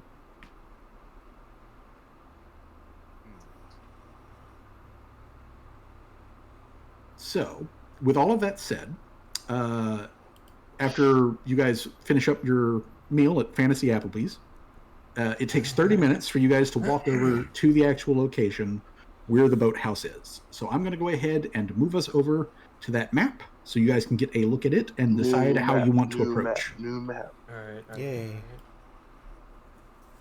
I might take a break because I'm starving and my Subway sandwich is here. Well, eat your sandwich. All right, come on. Eat my sandwich. All right, I'll be back here in we a go. second. I'll go get my Whoa. medicine too. All right. So we load up. I'm going to have Mr. Servo kind of over here the side so that he's there, but, like, he's not, like, actually this rolled up close. So you guys are approaching from the north up here. You've got the fish market, which obviously you guys can see light coming out of. The doors are, like, open and whatnot, and you can see the Azri dude in there currently, like, just chopping up some fish and doing stuff like that. He does not have any current customers. It is late. There's very few people on the bakery over here also has one of its doors open, like this door right here is open. So you can see the baker is in there moving around, and you can quite clearly smell fresh fish and fresh bread. So those two businesses are still open and operating, even though it is late into the evening. There is a door that is right in front of Mr. Servos's icon. There is actually a door here. This is one of the other businesses. This is specifically the, like, fine clothing and goods store. It has a closed sign on the door. Around the corner, on this side of the building, is where although you can't see them, there should be an entrance that goes for pottery store and whatnot. Over on this side, it should be where the, like, armorer is, and then here in restaurant is, and their shared warehouse space should be over here in this corner.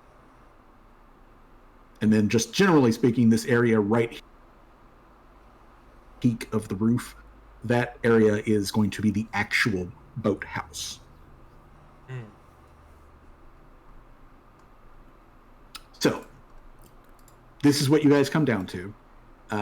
Like I said, there's a couple of people on the street, but it's literally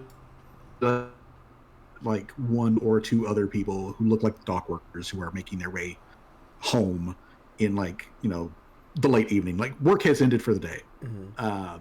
It is dark, but there are street lights. There's lights coming out of buildings where people are at, the businesses that are still open, that sort of thing. But it is otherwise, these streets are all otherwise considered to be dimly lit. Okay. Question: are we not allowed to move our tokens yet? Yeah, you should be able to move your tokens. How far away? I can't. Positioning. Well, that is a good question. Can you move your tokens? I cannot. I am. I cannot. Okay. I can move mine. Okay, Larry can move hers. All right. Give me a second. This should be controlled by Syrup. So let me save that. And then this should be controlled by Citrus. Save that. Let's see here. Let's make sure that Mr. Servos can also be controlled by. Okay, there's that. Just in case Tim is already connected to his sheet. Larry is already connected to her sheet. Let's see here. Shadow Wizard Money Gang to theirs, and I could already move. Yeah, it might be like on the actual sheet itself and not like the token specific. It might have just been because I've had that issue before in my own games where a player couldn't move their token and I updated it, but then the next time I placed down that token. Jay, can you move Jamal? It's mid mouse or just click on him so you got the bars around. nothing popping up. Huh. Click and drag. Okay.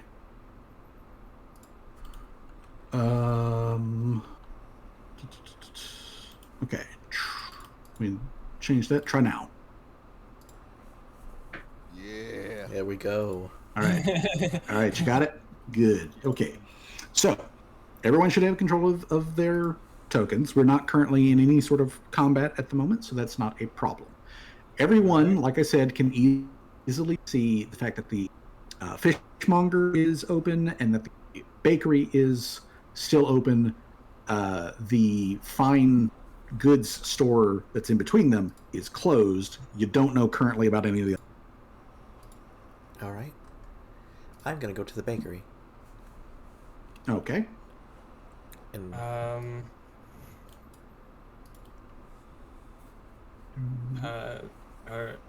far can we move? Can we just go? Yeah, you can just move around. Move. We're not in combat. Tell me where we want to go. Yeah. Yeah, we're not in combat or anything. So I'm gonna move all the way over here.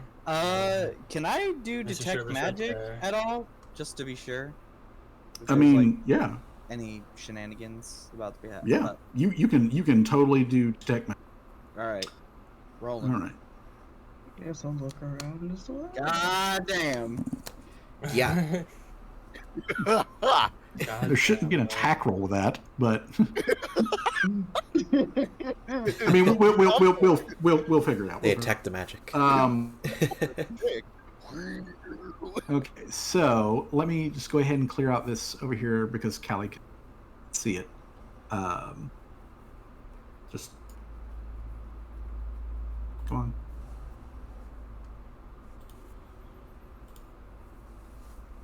Hello? Oh. Hello. Uh-oh. Come on. Come on. So Roll 20 just fucking chat itself. Oh no. Okay. All right.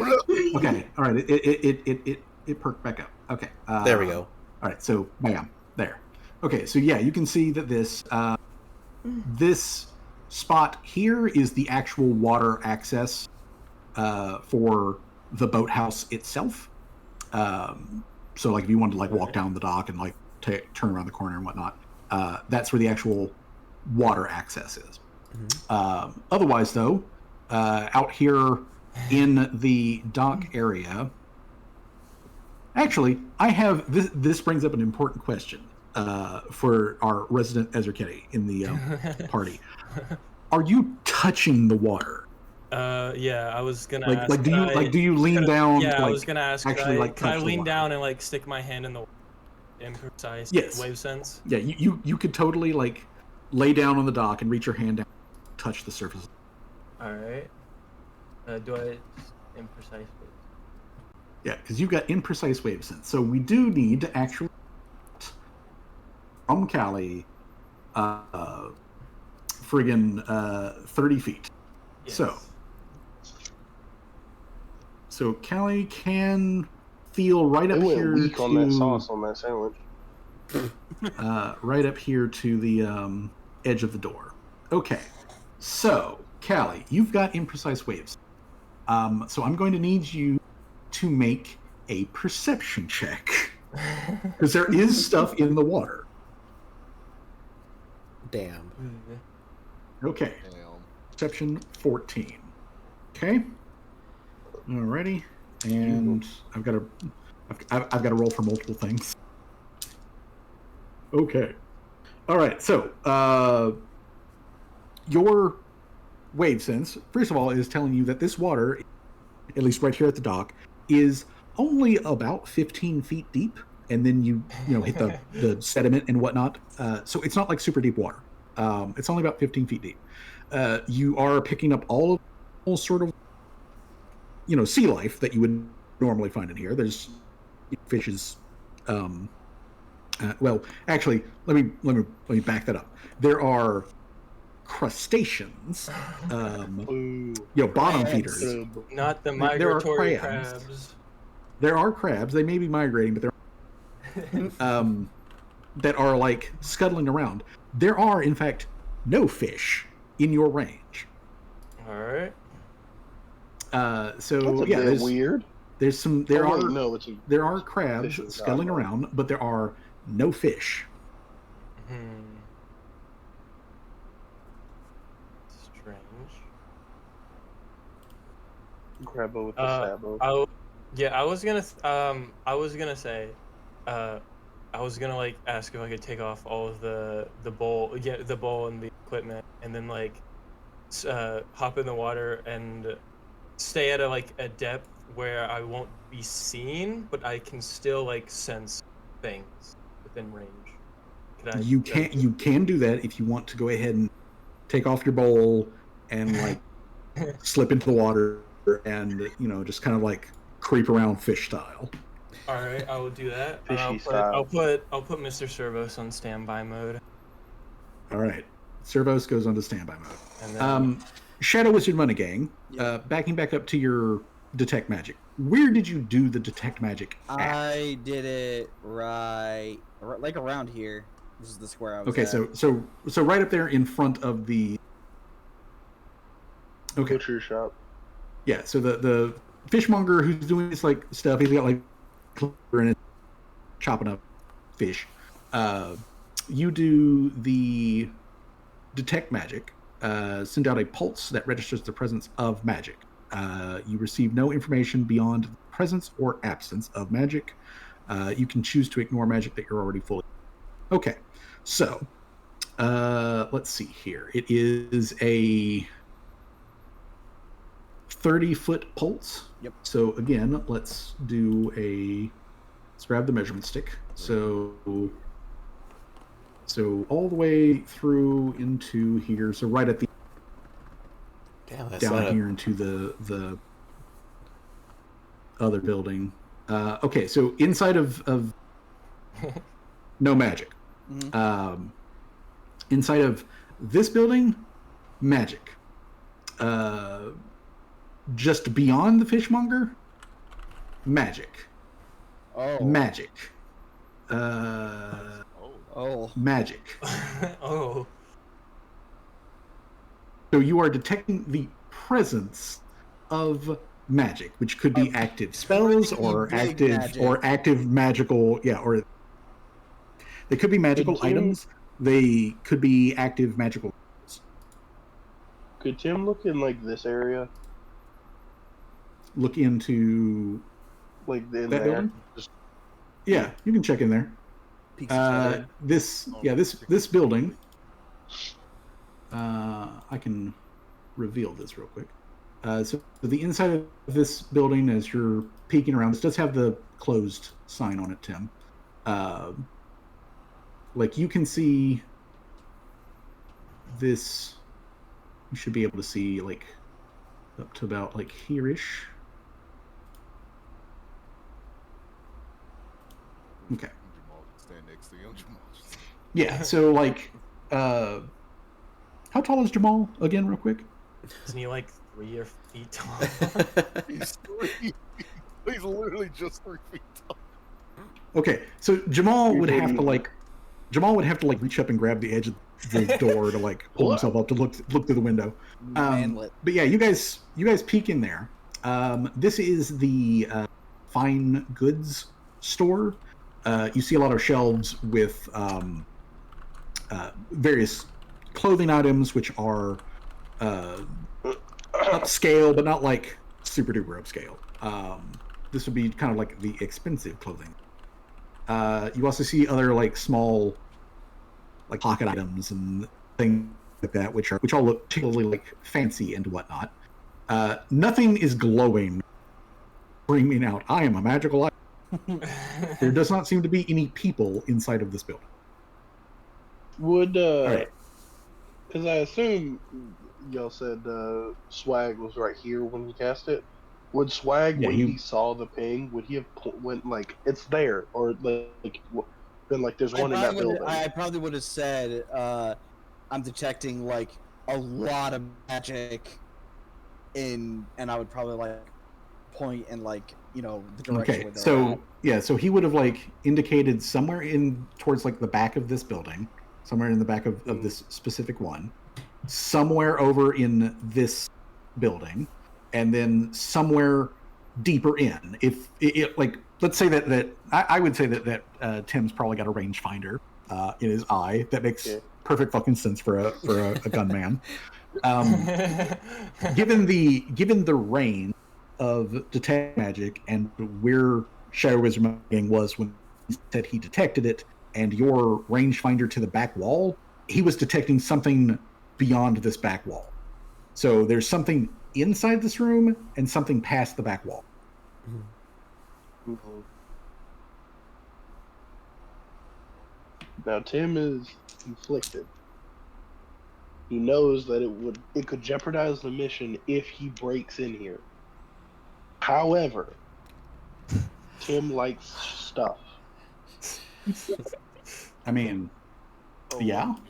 It was like Jamal's just seeing everything that's in there. In there and Tim turns towards Jamal and says, "Is this a good idea? Do you think this is a good idea?" While you are determined whether that's a good idea or not, June was heading over to the bakery. Mm-hmm. So let's go, June. When you get there to the door, which is open for the bakery, there is a human woman who is dressed in like commoner's clothing. She has a big apron on and like a big loose like cloth hat thing that's holding back her hair, all that sort of stuff. She's kind of smudged up with flour and other like baking stuff, but she has just pulled a big rack of like loaves out of her oven. She's just set it down there on the counter and is like pulling them apart, and you can see like there's a stack of like wrapping paper next to her. So she's basically just kind of like getting ready to wrap up some fresh bread for tomorrow. Okay. I'm going to. But when you do come over to the door, sees you and she flashes you a smile and she's like, "Iron's still open." I said, excellent. Good evening. I am so happy to see that this place is still is still open for business. I was wondering if you had any pastries or bread that had some berries and nuts in it? Well, let's see. I've got.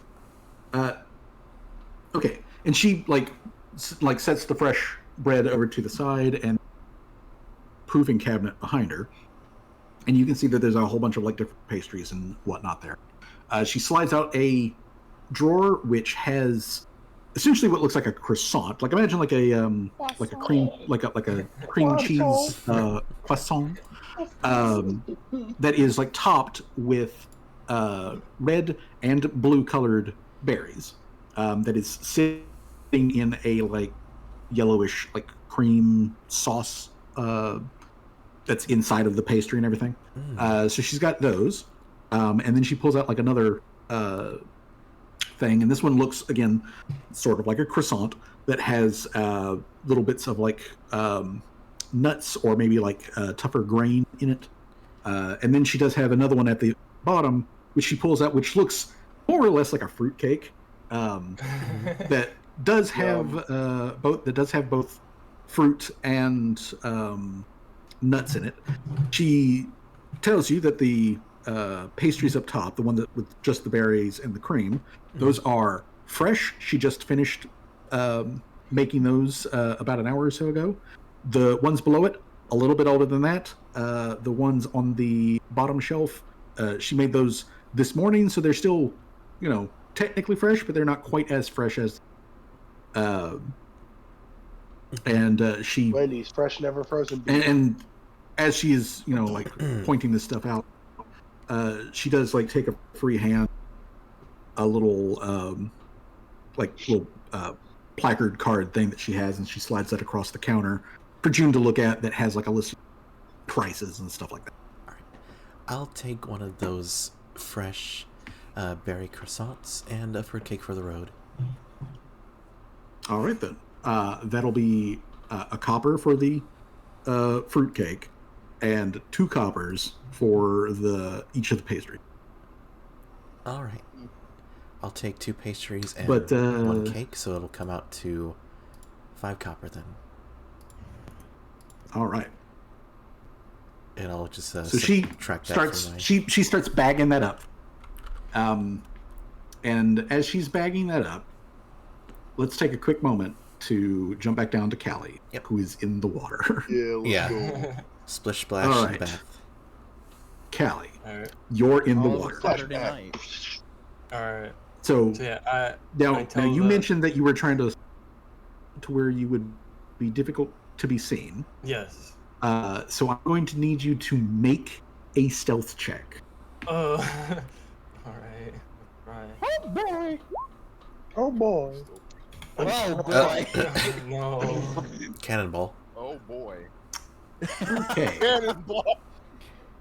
All right. Cannibal? So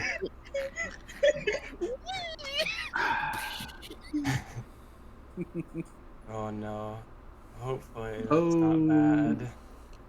Oh, good. Okay, so Oh goody. oh goody. Okay, so Callie, you splash down into the water. It is much more of a splash than you probably were intending to do, but you splash down.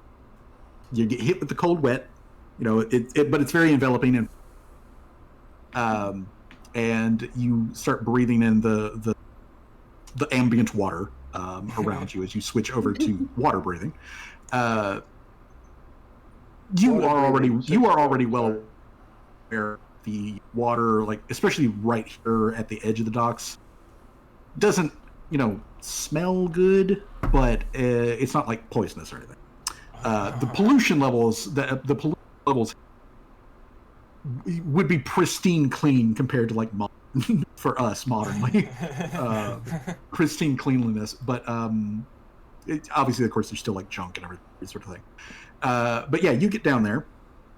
I'm gonna say that you at least since this is 15 feet, let you go down 5 feet, so you're basically hovering right there in the middle, in between the seafloor and the surface of the water. Alright. Where do you go from here?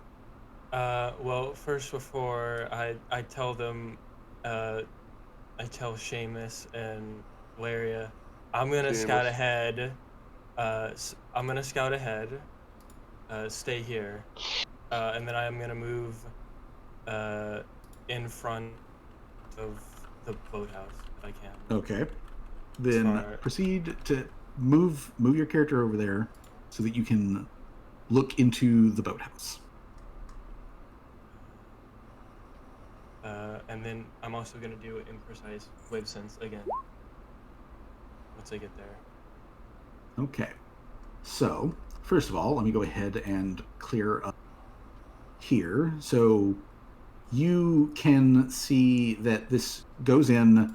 There is a big door, which is on the surface of the water, which is closed. It does not cover to the actual bottom of the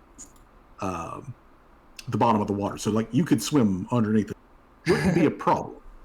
All right. However, also, when you get this close, you can see that there are caves over here at this section. There are holes, which are themselves about like 10 or so feet wide, essentially, that lead deeper, like into, basically under the streets. There are like some sea caves that flow off and around. As you get over here, again, there continues to be no fish, but there does continue to be little crustaceans and all that sort of stuff. The crustaceans duck, pull in their claws and their little, eye stalks and all that sort of stuff, and just go still. So you're floating there in the water, with limited visibility, and your wave sense, like, detecting things around you. Within the range of your wave sense, but the things that were moving, like the little crabs and everything, they have all stopped dead in their tracks. Like, the crickets have just stopped chirping. Oh, that's not a good sign. That means there's a bigger predator around, doesn't it? Yes, it could. I mean, it could be you that they're reacting to, but given that every single one within 30 feet just completely shut down, it's probably not you. But they're reacting to something. They're reacting to something like a predator. Oh no. Guys, if I That's die, what you Callie better goes avenge hand to me. hand fighting underwater. Can I do a nature check real quick? For what? Since you are outside of the area and don't know that this is you're happening. right. Yeah, you're right. Fuck. Can I do a nature check? Yes, you can do a nature check. All right, I'll do a nature check then. Oh, well, that's not no. Well, it was nice knowing you. There's a lot of predators. There's a lot of predators in the water that it could theoretically be. Oh no! It could be a kraken. No. Like it could be a barracuda. It could be a shark. It could be something weirder. If it's either of those, I'm good. I could just use my teeth. So, either way, as you are floating there and noticing all of water crickets have gone quiet, June is getting her pastries wrapped. While you guys are looking in the window to this, through the door of this shop, the window of the fishmongers opens up, and the local Azurketti fishmonger guy with his like meat cleaver and whatnot leans out of the window and looks over. Hey, fellas, that shop's closed. They were making that much noise. See, I told you. That's why I figured that's why the lights were off. Thank you.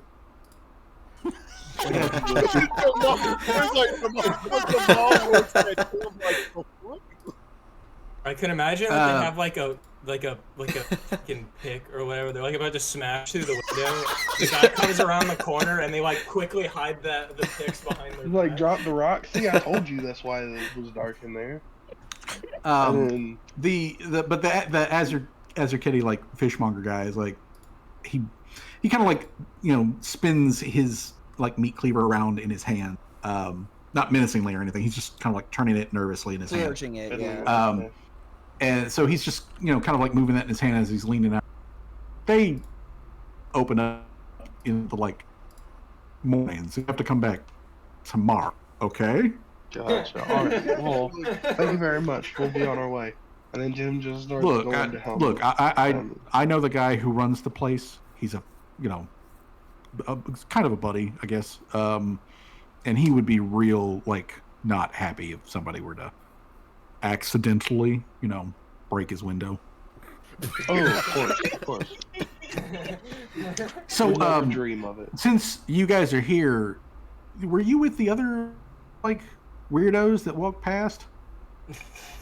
With the big robot thing and the little mushroom and also the Tim once again gets robes. Tim once again gets the robes with an orb just in it. Because they're a robot. Yeah. Tim goes, "Oh yes, they're the fish." I would assume the he would fish hear individual. that robot. The fish individual has a thing where they need to be in water, and so at night we try and take them out to the dock to let them, soak in the water so they can make it through the next day. So we're just kind of hanging around. You see his eye shoot up at the phrase "fish individual," and he starts tapping on the wall with his oh no, again it's just nervous tapping. He's just tapping on the wall with his meat cleaver, and he's like, okay, so are you guys interested in buying some fish, or is there maybe another reason why you're here? Because I close in 10 minutes. Well, just to not add weird, Jamal just barks and be like, do y'all have tuna? I do in fact have tuna steak. Are you buying? Yeah, that'd be awesome. Jamal looks at Tim quickly, saying yes. Yeah, let's get some tuna. Yes. Do you want full steak or half steak? Tim looks at Jamal. Half. Jamal just say half. Do you want spine, or do you want me to debone it? Jamal, Do you want the bones separately? You can keep the bones. Okay. All right. Well, now that we're both vaguely, now that we've stopped being vaguely racist, how about you guys step on inside, and I'll wrap up that half steak for you. Jamal just shakes yes. I was gonna say it was like. I could understand coming out and fish person. Yeah, but fish person. Because I would assume Mr. Servos would be thudding the ground and causing small earthquakes. The racial name for them is Azurketi. Yeah, I think Tim would have said Azurketi because, he is a servant droid. I just couldn't think it. Me, the player, couldn't think of the name off the top of his head. And again, that's fine. But yeah, they are Azurketi. This Azurketi. specific Azurketi, he is he's a different form of Azurketi than Callie is.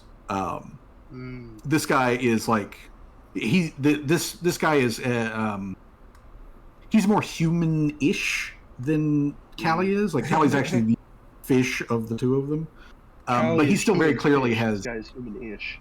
Yeah, this guy's human-ish, but he's got gills, fins, all that sort of stuff. He's got all that. He's got all the fishy good.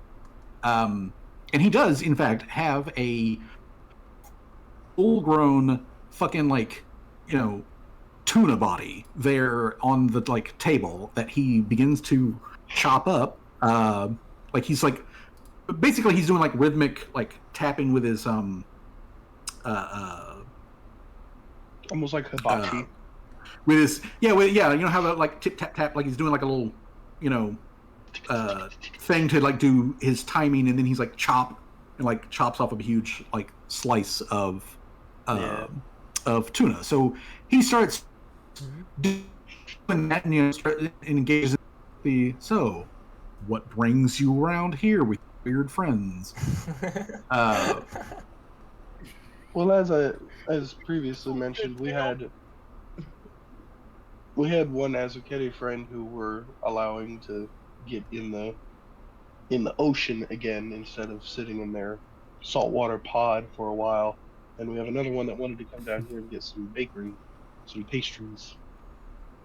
And I had heard that there was a fine goods store, but apparently they're closed, so we'll have to wait tomorrow. Yeah, they open up tomorrow. Same thing with the pottery place here behind me. Oh. You want anything else other than this half steak tuna? Of like, do you have anything party? Tim thinks for a second. It's like, you don't happen to have any large bones, do you? From like Kind of like fish? side eye. He kind of like side eyes like the big weave basket of nothing but bones next to him, and he's like, "Yes, I have bones." Can I have a few? and then he just kind of like side eyes at Jamal, and then looks back at Tim, and he's like, "Yeah, sure. I'll just toss those in for free." So he slices off like a 4-inch thick slab of tuna. We're talking like a slab of tuna that in today's would cost you like $400. But he slides that off of his cutting board, puts the fish away, grabs a couple of bones out of the basket, Yes. and proceeds to start wrapping it up for you. And he tells you that the tuna steak is going to be 2 gold. Jamal got it. He paid for it. All right then. So Tim, he gives you tuna Tim steak. takes one of the larger bones, and then he like shifts his middle finger into like a knife and starts like whittling the bone to kind of like a bone flute, just like. Oh, you do scrimshaw? Says the Azucati there. Oh, interesting talent to have. You make any money off of it? Thank you. I'm hoping to, but for right now, not really. So, are you carving a flute? Is that what you're making? Yeah, I was. It's a bone.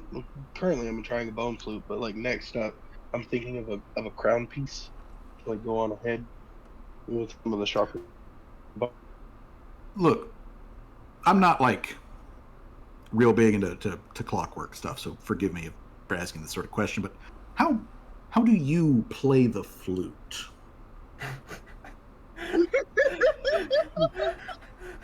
Oh boy. That's actually very interesting because I don't play the flute very often because it's difficult to, but I do have a exhaust port kind of just beneath the elbow on my right arm, and it releases built up, air from just being alive, and so I can release air from there. And if I attach something and he like puts the flute right on the port, he goes, and if I release air, and he releases just like a loud of air, and it just makes a really quick like high pitched like recorder sound. He goes, that can happen, but if I mess with some of the finger buttons, I can make it make music. But he pulls the thing off his port and he goes, it's just kind of a part trick. People find it interesting. The butcher hands the tuna steak to Jamal, since Jamal's the one paying for it, and he kind of leans down and he speaks. Jamal. Does that guy play the flute by farting with his elbow? Jamal looks at Tim quickly at the butcher and just be like, "It's weird. It's weird. Just believe it." I mean, you're not wrong. That is weird. So you guys have this odd conversation with the Azucati over in the bay, back over in the bay. The baker finishes wrapping up the pastries for June. Takes the 5 copper pieces, and she takes a moment to like lean her elbows on the counter, and she kind of like gives June sort of like a look up and down, says, "Forgive me for asking, but you don't really sound like a local, and I'm always really interested to meet, far from, from Harlem. I'm a native, actually, so I haven't really gotten much opportunity to travel. If you don't mind my asking, where are you from?" She's talking to me, right? It's like me and the baker. Yes. Okay. Yeah. Oh, I just travel from place to place. I wouldn't call myself an explorer, but it's definitely nice to stop in towns like these and, sightsee. Oh, I bet it is interesting to do that kind of traveling. Wish I could do it, but well, obviously I have a business here. I'm actually doing pretty good, frankly. So, it's not like it's bad or anything. I just always wondered about, what's over the horizon.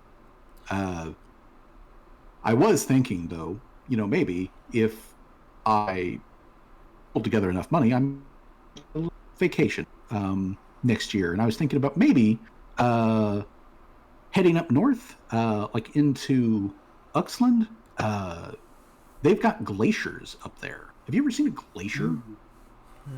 That boy's wild. Can't say that I have. That may be a good trip for myself as well. It's I've never seen a bigger piece of ice than what they put into the cold boxes. I imagine it'd take a very large glass to fit one of those in. Oh, yes. I mean, I've heard that they're as big as this whole building, if not bigger. And they're just sitting there. Some of them are in the water. Some of them are on the land. I'm told it's quite beautiful. Obviously, it's very cold, but I would like to see that. As beautiful as a large chunk of ice can be, though. I think you're a far prettier sight. And she gives like a little smirk. And, the baker smirks back at you in a thank you for the compliment kind of way. And she takes a moment, and then she reads one of the granola croissants and slips that into your bag. And I was like, you know what, you can have that. I don't get a terrible amount of compliments, so just have that on the house. June gives a smile, and she says, "The name is Vex. It's lovely to meet you, Miss Wanda." Wanda. That's a very quaint name for a quaint little town. It's definitely been a nice little stop. I do have to get going, though. Well, I'm glad that you've enjoyed it. You have a pleasant evening, Miss Vex. I hope you get to enjoy that vacation of yours sometime. And she steps out and waves. All right. The baker waves back at you, and then we're going to cut back down here to the dock crew. So Callie can't see this because Callie's underwater, but Laria and Shadow Wisdom Money Gang can see that over here on the other side of the building, a door opened. There was a brief flash of light, and two men stepped out into the dock area. They aren't paying any attention in your noticed you or anything, but they step out. They look like regular dock workers, although the guy with the hat is probably somebody who is kind of higher up on the hierarchy of stuff. And they come out, and they are just sort of chit-chatting with each other.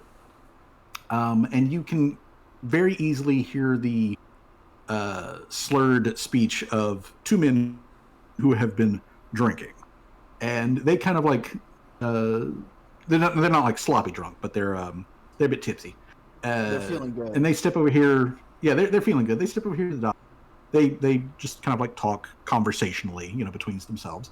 And then you hear the distinct sound of somebody taking a piss off the side of the dock into the water. Oh no. Followed by another person taking a piss. So they're both taking a piss into the water. Oh no. Callie. Callie. The water slowly hit. Bro. God All damn right. it, bro. Callie, that's just outside of your sense range, so you can't.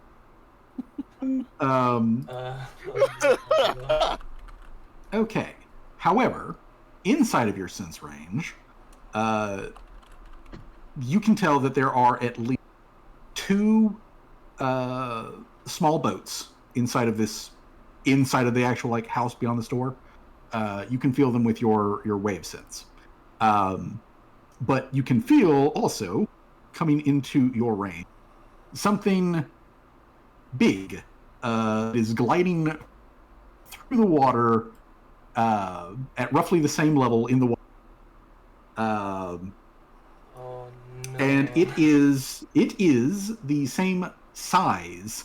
Well, let me take that back. It is the size of like Tim if like Tim was like bulking at the gym. Oh no. Which is to say it's human sized, but it's a good bit chunkier than you. Oh, They've been hitting the underwater gym. Beefy. no. It do hit in the underwater. Underwater Tim.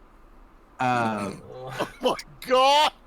Now, Underwater Tim. what should be pointed out here is what you're feeling with your wave sense is that this is swimming, towards you, kind of leisurely, but it is starting to swim towards you. It's just entered into your detection range, and its tail is moving up and down, not side to side.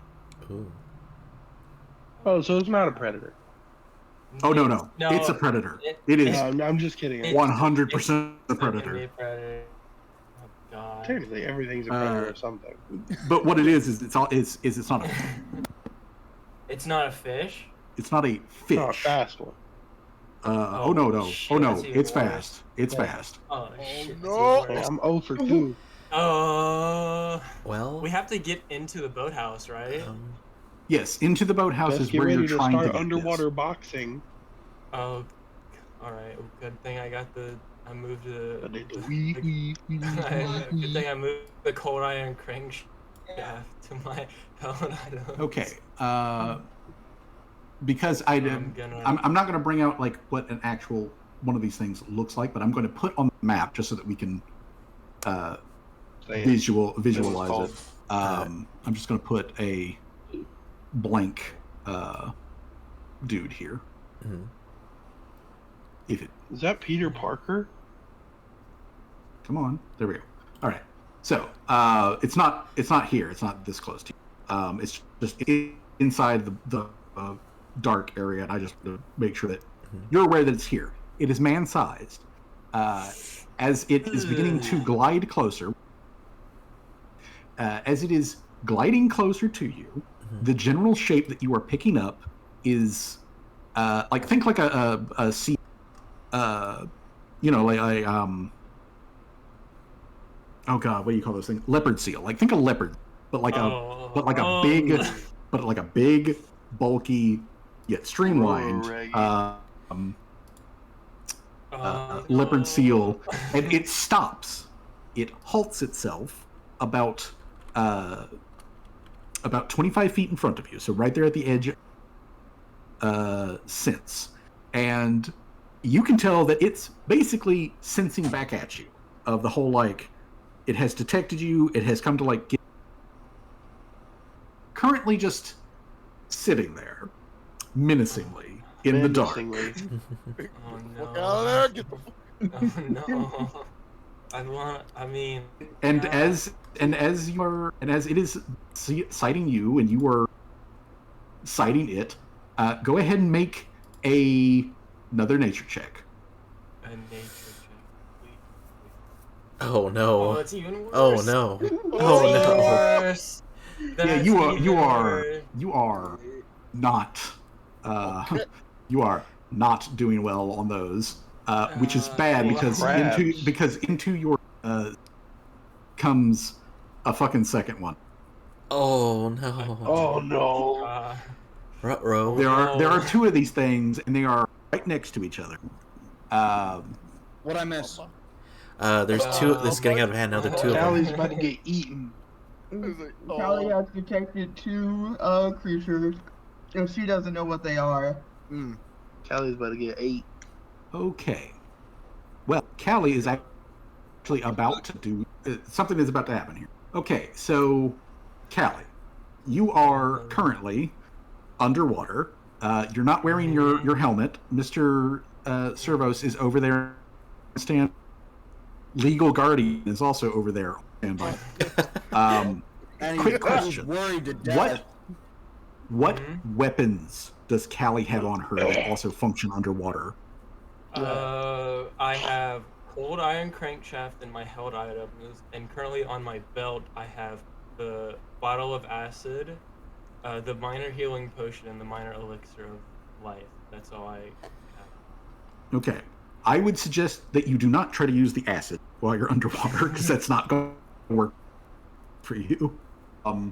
The crankshaft will function as a bludgeon, which is good.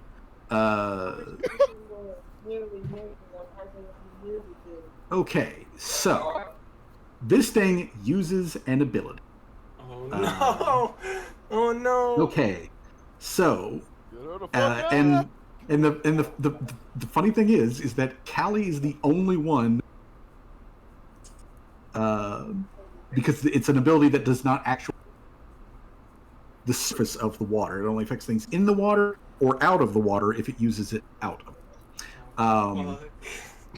So it uses its effect. Let's see here. Callie is within a. So therefore, Callie must now make a will save. Oh no. Oh no. Oh no. Okay, that is much better. Holy shit. Okay. Hell yeah! You are so clueless at what this. Be afraid. Oh god. Okay. As specifically, you are unaffected by this. No. And it means that you are temporarily immune to that ability from that specific creature for the next minute. Let's heckin' go. Oh. Ooh. Oh, this is But there are two of them, so the other one uses its ability. So you're going to need to make another will save. Fuck. Is it the? Oh, that one's not as good. That one's not as good. Just question. It's just question. You know, it's like, is it just you're immune to that ability just from that specific creature, or it just the ability in general? This is one of those that is you are immune to that ability from that specific individual creature. Okay, just wanted to make sure the distinction, but yeah. Yeah. So for one of them, you're immune to it. So, Callie, you are now frightened 3. Oh, Frightened fuck. 3. I was gonna no. I was gonna suggest maybe taking a hero point on that one. I mean, you could. I mean, I might, but I'd say do my it. will is I might not roll any higher. I'll do that. Okay, so use a hero I'll use point. one of my and reroll. 3 hero points. I was gonna say you got 3 hero points, man. Yeah. Oh no. So the 8 is the higher one. That's I saw that one coming because my will saves are terrible. And then, All right. So frightened. Specifically, what it does. Let's see here. You 3, take a right? status. Yep. You take the -3 status penalty on all of your checks. Oh my and god, DCs. dude! Everything just went down by like -3 points. Fuck. Yep. Oh Ow. god, everything. My armor class, my fucking class DC. Literally everything. Even my fucking ranged attack went down. Now you're more squishy than ever. Everything went down. Okay. That's so All right. bad. Let me make sure that there's no other effects besides the frightened condition with this. Okay. Yeah. So you are frightened, but you are not forced to like move away from it or anything like that. Okay. The frightened condition also improves by 1 point for every round that we go forward. So since we're not actually in combat time, basically for the next like 15 seconds, Callie is going to be affected by the frightened condition, unless these things do it again, because they could just keep doing this ability. Me trying to be stealthy, I'm getting. I'm gonna say my parental instincts kick in, and you think could Shadow Wizard Money Gang jump in after her to find her? You know what? Shadow Wizard Money Gang, make me a perception check. We're gonna go DC 15, and if you get the DC, there we go. There we go. Your dad senses suddenly start. I mean it. Your dad senses kick in. Something's not quite right. Gotta protect the child. Oh, Protect the God, child. dude, everything is negative. Oh. I got Protect the child. all my So- skills that I'm not Attacker, trained in are run them all to negative the right ground. now. Since everybody is so widely dispersed over this map, and Callie is currently in an extremely bad situation, I'm not going to move this into combat rounds. Instead, what I'm going to do is I want Shadow Wizard Money Gang, who is getting a feeling that something is wrong. I want to know specifically what you are going to do in a couple of seconds. As what every good dad would do, jump into the water and grab her and get her out. Okay. Now, swimming cuts your movement rate in half. So where do you... I probably would just do it where Laria's standing, like run Okay, right past so her you and would die. just run over here and then just jump in. Yeah. Okay. Then you run over, you jump into the water, your Shadow Wizard Money Gang cloak and hat are immediately soaked through and through. Mm. You are 20 feet away from Callie. I'm going to say that the water is very murky, but there's enough of, Callie where you can get the idea that she's over here, okay? Mm-hmm. So you know that she's over there. I'm also going to say that her body language is enough to tell. She's fucking terrified of something. Mm-hmm. And she is looking into the boathouse. So she's absolutely terrified. She's looking into the boathouse, but at the moment, she's otherwise physically safe. So as you get this just immediately read of the... obviously, you don't have a mouth, and I don't think you actually have to breathe to speak, given that you are a comic. It's not telepathy, but it's like a disembodied voice that comes from me. Yeah, it's like somebody turning on a speaker for an underwater. So you just you blurble in a way that would be calico. So you're there, you see her. What are you going to do? I guess I start swimming towards her. Says, "Don't be afraid. Papa's here." Okay. Trying to reassure. All right. So Papa makes that like 10 feet over. Swim there. Callie, counter intimidate them. Callie, you are terrified. You don't have to leave this area. You can. You totally can, but you don't have to. Probably should. Your Shadow Wizard Money Gang just suddenly like booped into your water senses and is coming your way and calling out that it'll be okay. Obviously, your Shadow Wizard Money Gang dad does not know that these things are here or would be able to sense them or anything like that. So I'm just going to move them back off of the board. But you, for the next couple of rounds, terrified. You can talk back to Shadow Wizard Money Gang here underwater. You guys can communicate perfectly normal. So, Callie, what are you going to do? I'm probably gonna close the distance to Shadow Wizard Money. Shadow Wizard Money Gang. All right. So, you two come together as father and daughter if you're underwater. The head pads, lots of head pads. The thing which hits you with so that Callie is aware, they hit you with a sonic pulse thing, like a high pitched screech, kind of like, but it was one of those things that carries through water and doesn't really like reverberate around it. They vanish from your wave sense. They retreat back from wherever they came from, and they vanish from your wave sense. But you two come together. Laria, since you're also right there, Shadow Wizard Running just jumped into the water. You can hear the vague, muffled, like, "It's okay, sweetie," like sort of thing, and you can see them starting to come like towards the surface over here. The two guys across the way, the one who is closest, does turn and look at the splash, like noise from like Shadow Wizard Running getting hit in the water. He doesn't see them, but he does see you and Mr. Servos looming in the background. And he like takes a step back and like taps the other dude on the shoulder. He's like, somebody can see us pee over here.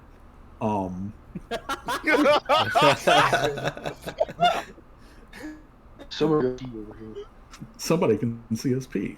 So, we've otherwise effectively avoided death.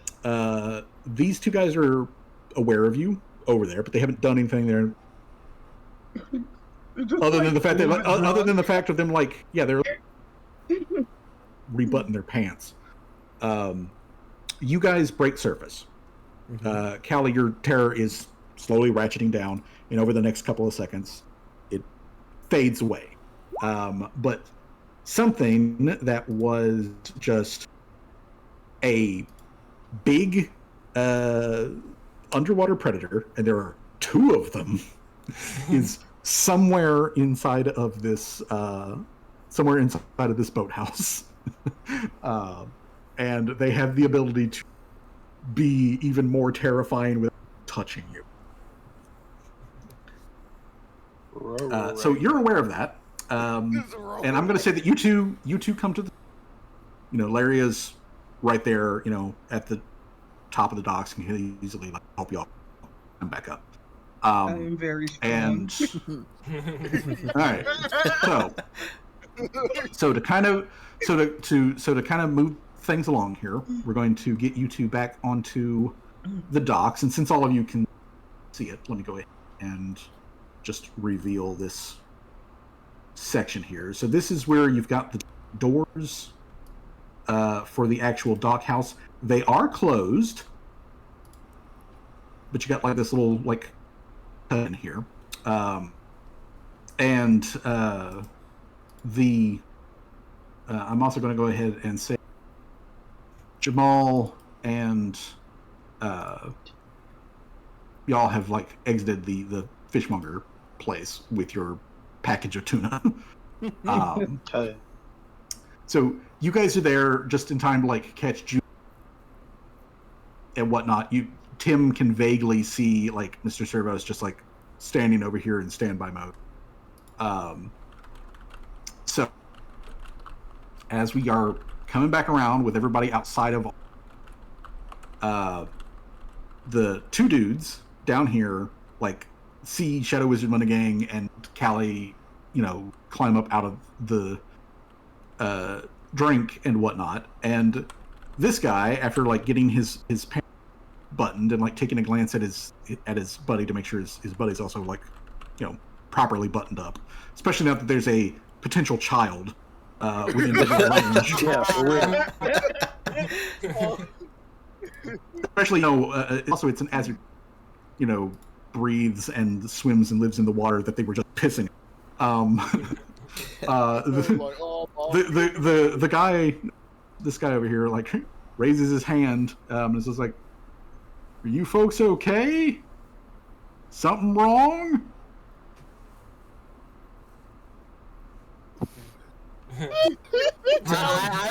I'd be too focused on trying to relax Callie, to calm down. Yeah, I think Callie would be too frightened to respond. Mr. Servos. Mama. the frame. I just see him scoot the frame. Fuck, that got me. Mr. Servos is Callie's emotional support. Yes, he is Callie's emotional support, like combat droid. Don't worry, everything is fine. I'm like, obviously me and Tim see that, and then like, Mr. Servos is wrong. What the fuck happened? Yeah. You guys can see. moving. You guys can see Mr. Servos like scuttle. These guys hear that you're fine. They see Mr. Servos come scuttling up, and they're like, you know what? Fuck this, and they go back inside of this building.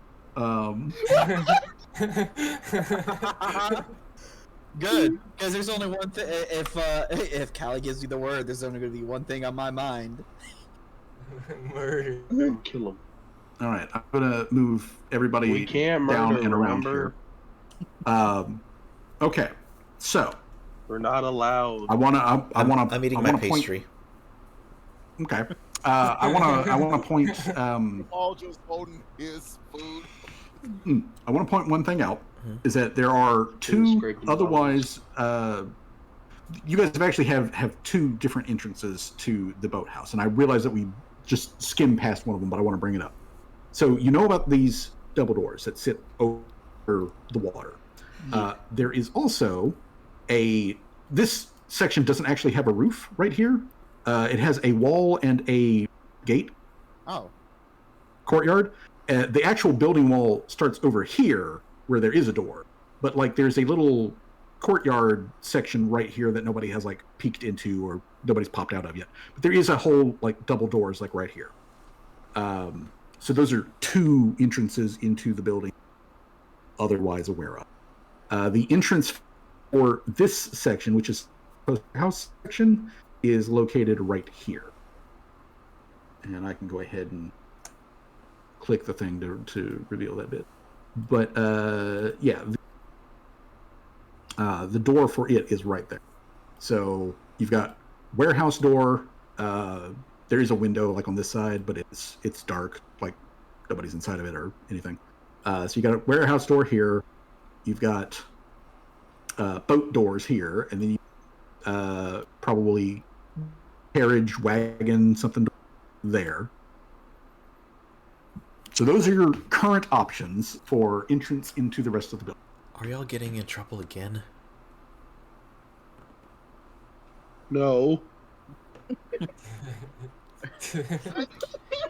As Jamal's got a bone in his mouth and Tim's holding like a tuna steak, while I'm sitting there like kind of like you know, I would say I'm like Shadow Wizard, Money Gang, and Callie are like wet and like sort of like huddling there on the dock with Larry and Servos kind of looming over them. Tim's got a bone. Jamal's got like tuna steak.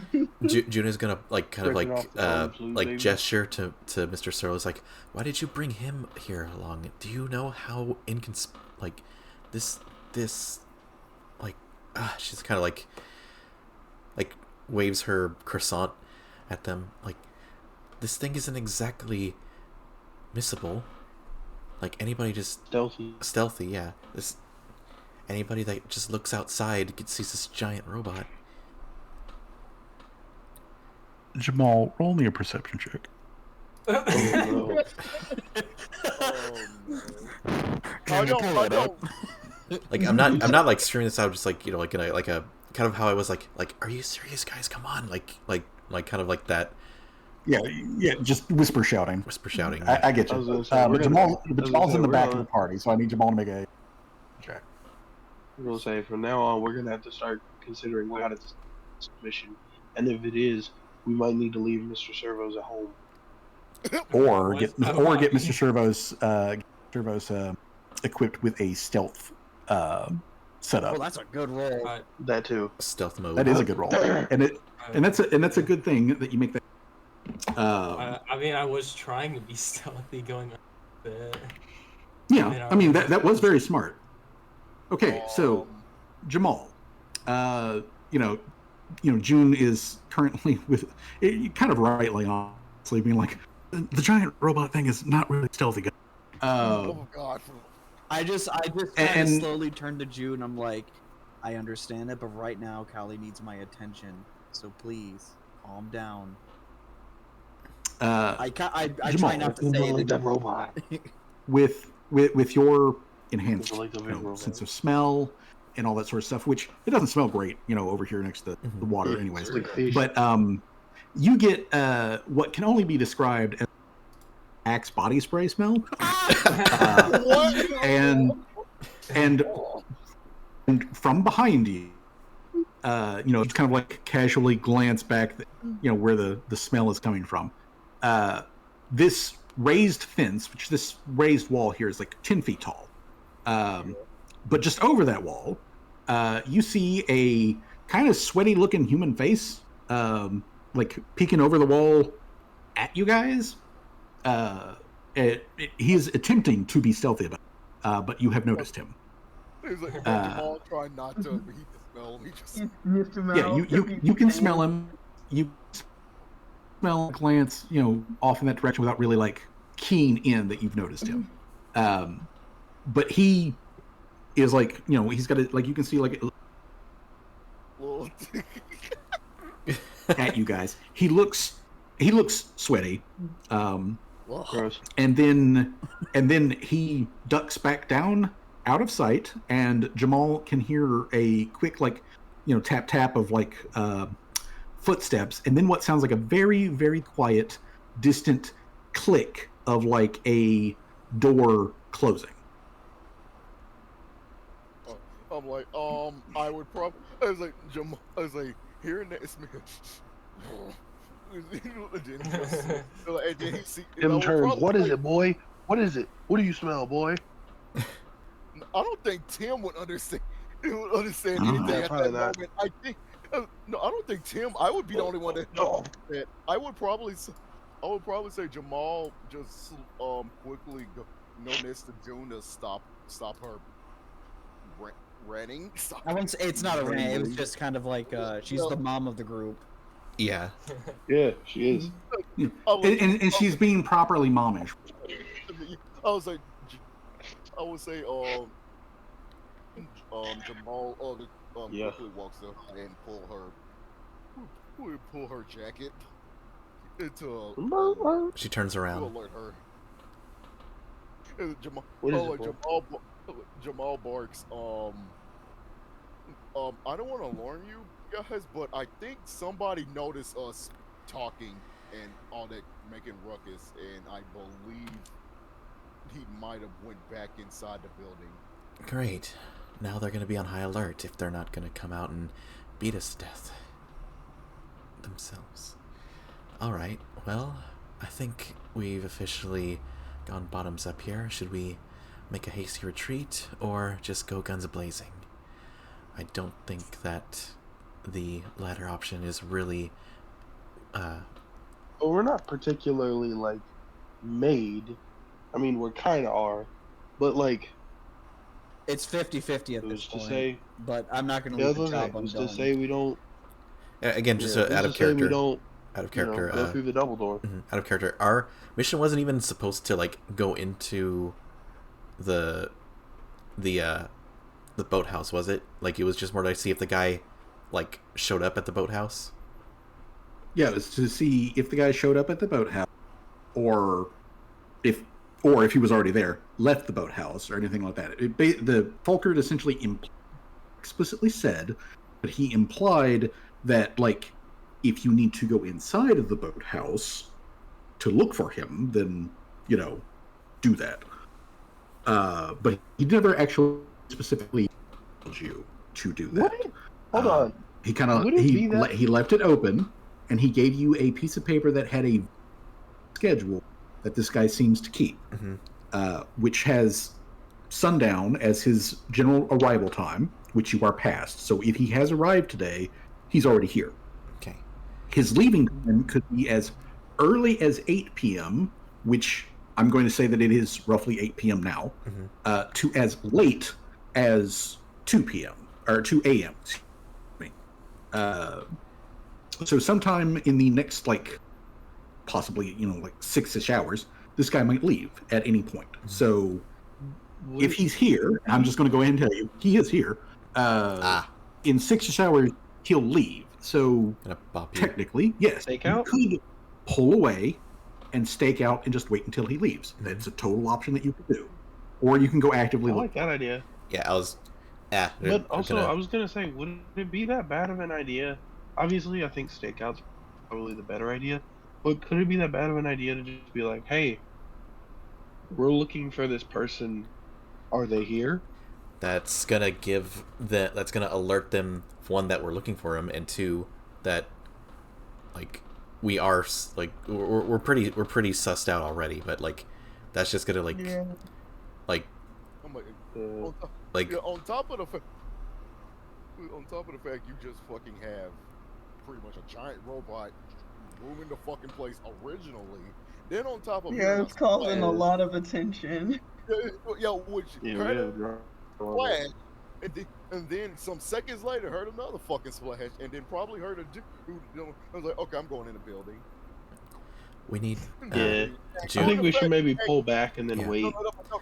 Like, include the fact that you have, the person, he sees a fucking dog man, a giant robot, and a woman just standing right there.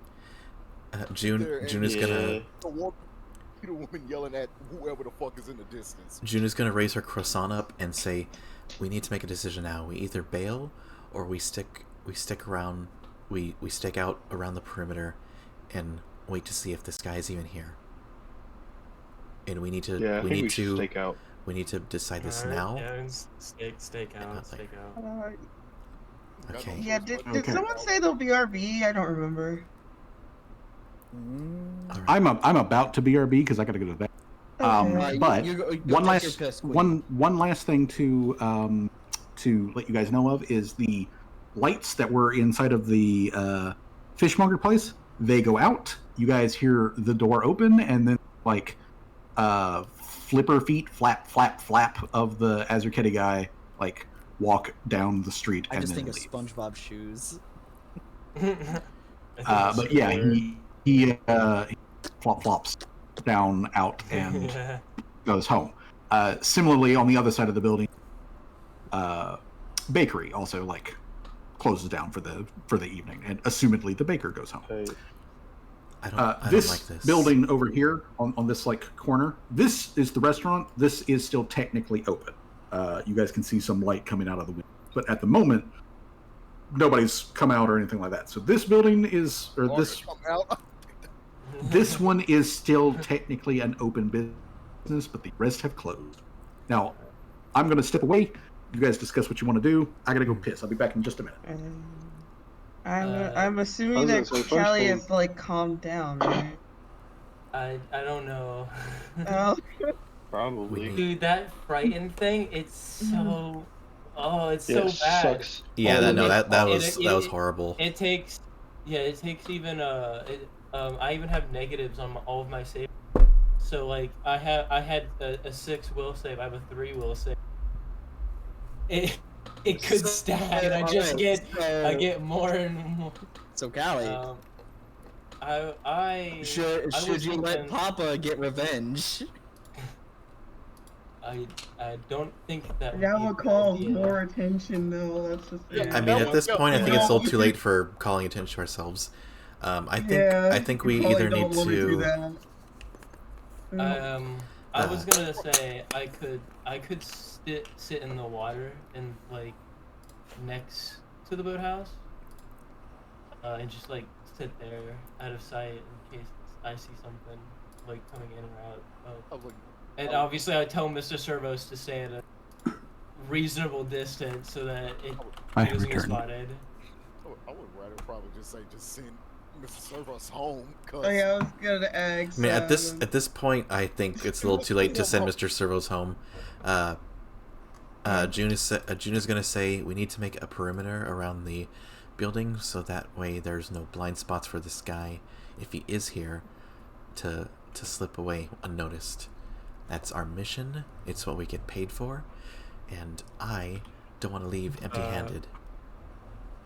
So Fuzzy, am I no longer frightened or? You are no longer frightened. Okay, good.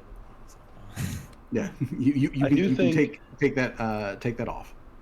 Oh God. I do think it would be a good idea for us to stake out this area and wait for him to leave.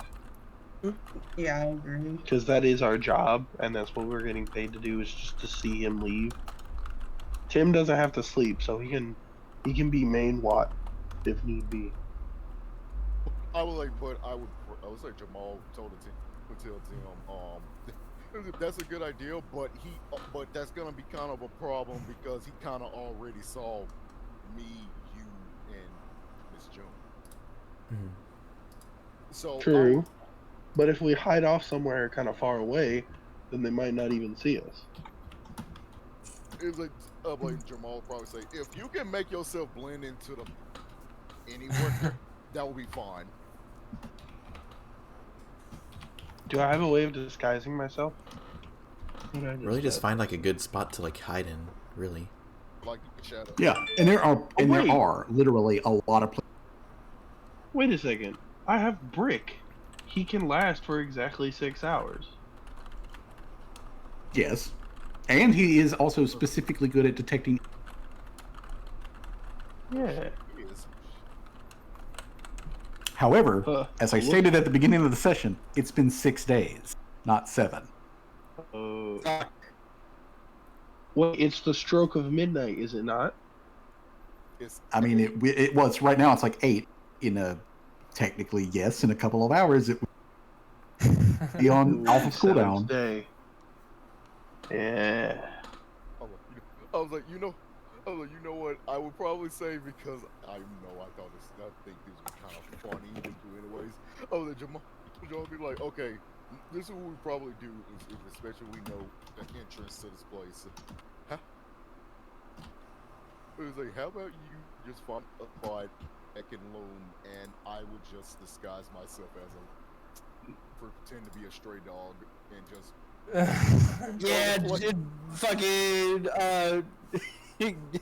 Jamal's getting naked again. Let's go. Naked Jamal. Okay. All right. So let me bring this back around to what the party is going to do here. So the idea is the party is going to stake out the location and wait for this guy, which the party is currently making the assumption that he's here, leaves. And once he does leave, either like talk to him then or like see where he goes afterwards, yada yada yada. But that is the party's plan, correct? Mm-hmm.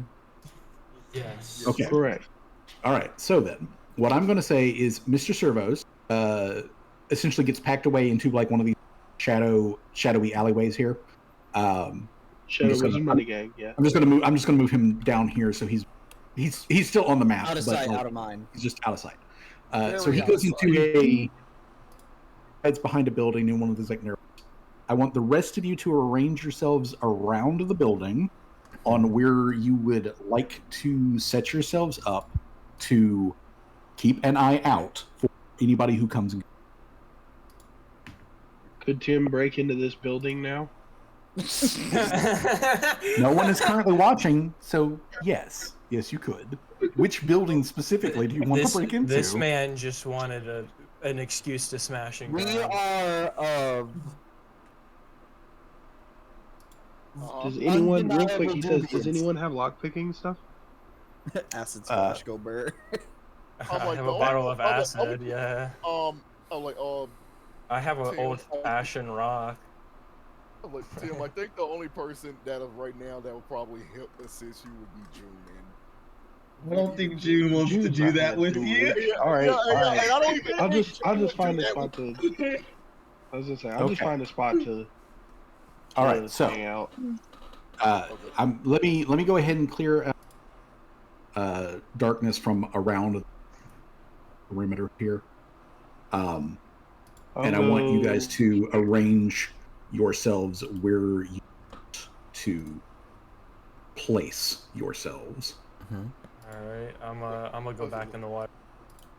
I would say Jamal put all his stuff in like the barrels that he's currently is right now. And yes, y'all see him get pretty much back to being dog mode. Okay. So Jamal is going to go back into dog mode. You might not want to get too close to that entrance. Yeah, no, I'm wanna gonna go back try over my there? best to not be too close, but still in the water. Okay. So that gives us a full perimeter. Okay. So Does somebody else can, want to come over here? I was about to say I was like gonna go up in like this direction maybe. Yeah. Okay.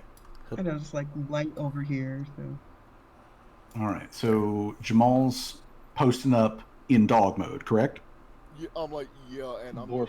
I'm gonna act like a stray dog, and then I'm asleep right here. Okay. So you curl up. Dog. Callie's in the water, keeping an eye there. All right, Laria, where are you? Where you hiding, Jade? Because I saw there's light over there, and like I don't want to be seen or anything. You've got. So You do have other small, like shadowy. You do have shadowy corners. You're also small, so you're yeah, very small. Yeah. Okay, so you get down here at this corner. We've got Tim over here at this corner. June over here at this corner. We got Shadow Wizard Money Gang is going to be on the surface of the dock, keeping an eye up here. Is also grabbing distance of Callie should anything come back up on her own water. Yeah. Okay. Mm-hmm. Cool. Everybody posts themselves up. Good. So now we begin our stakeout. I do need from Callie to make a stealth check. Come on, you got this. All right. That's much better than last. There we go. There we go. Okay. Okay.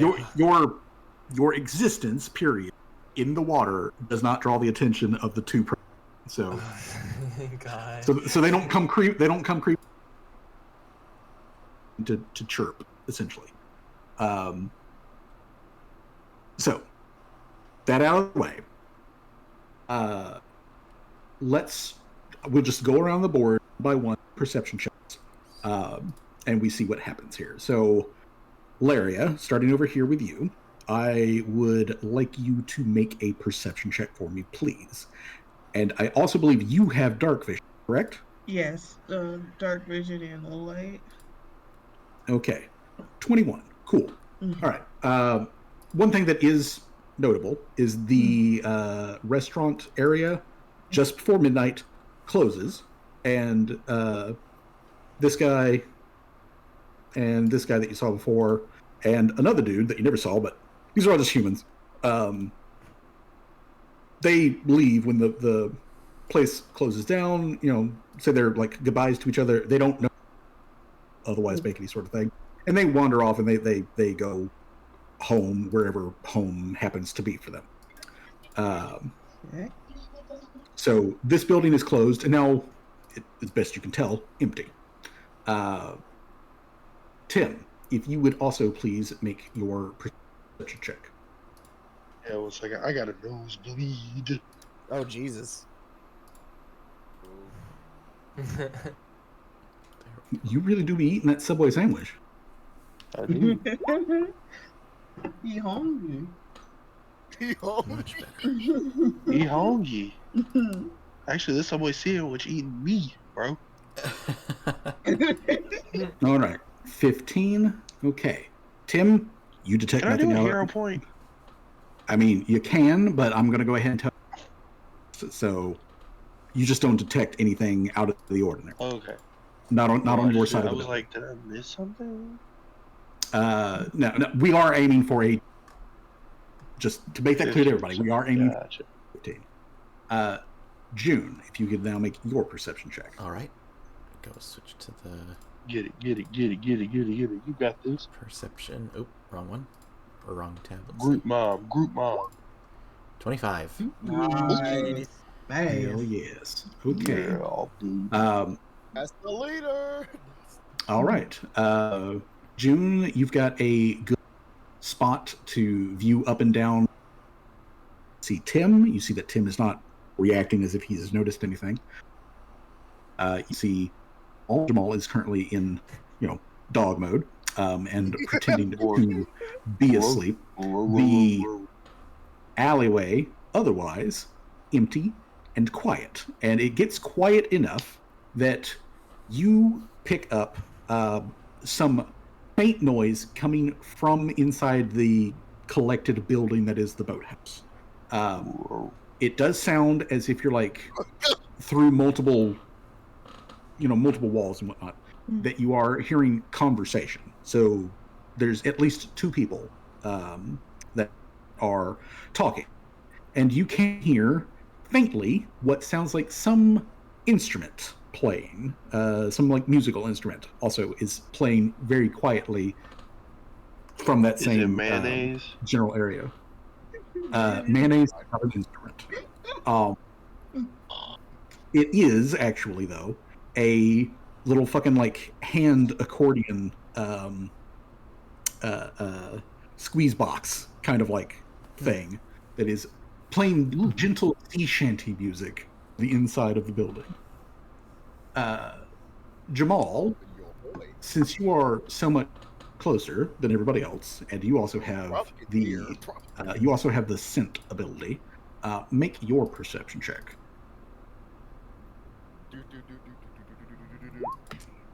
Damn. Damn. Damn. Damn. God damn. Okay. All right. It's subtle, but nothing's at all. You hear the faint music. You hear the faint talk coming from there. I can go ahead and tell you that even with your natural one, you can hear at least 3 separate voices coming from inside of the building, as well as the squeeze box music. Okay. You also hear at one point what sounds like, again, a door opening and closing. So somebody's moving around, a door, interior door, opens and closes. You do hear that even with your 7 because you're just closer than everybody else. And then as we come back around down here to the end, I need Shadow Wizard Money Gang to give me the sauce. Nice. 19. And Callie, go ahead and get yours as well. Alright. Anyway. No, I don't move all this.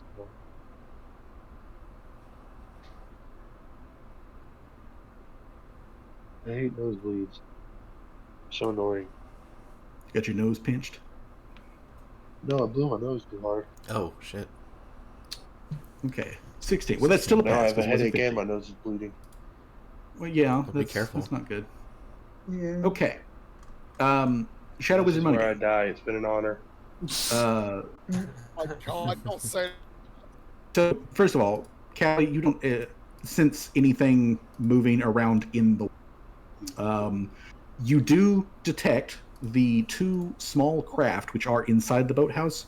You do detect them shift about as if weight is moving around on the boats. So you can just tell that they're rocking more than just like, the little ebb and bob of the water.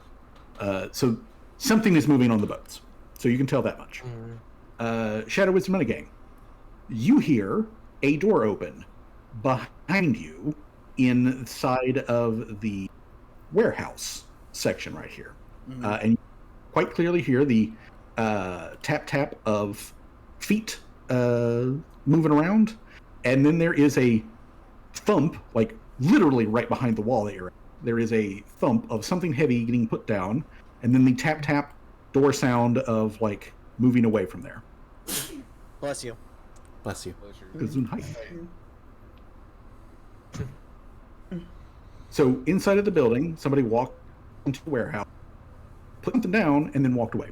Okay.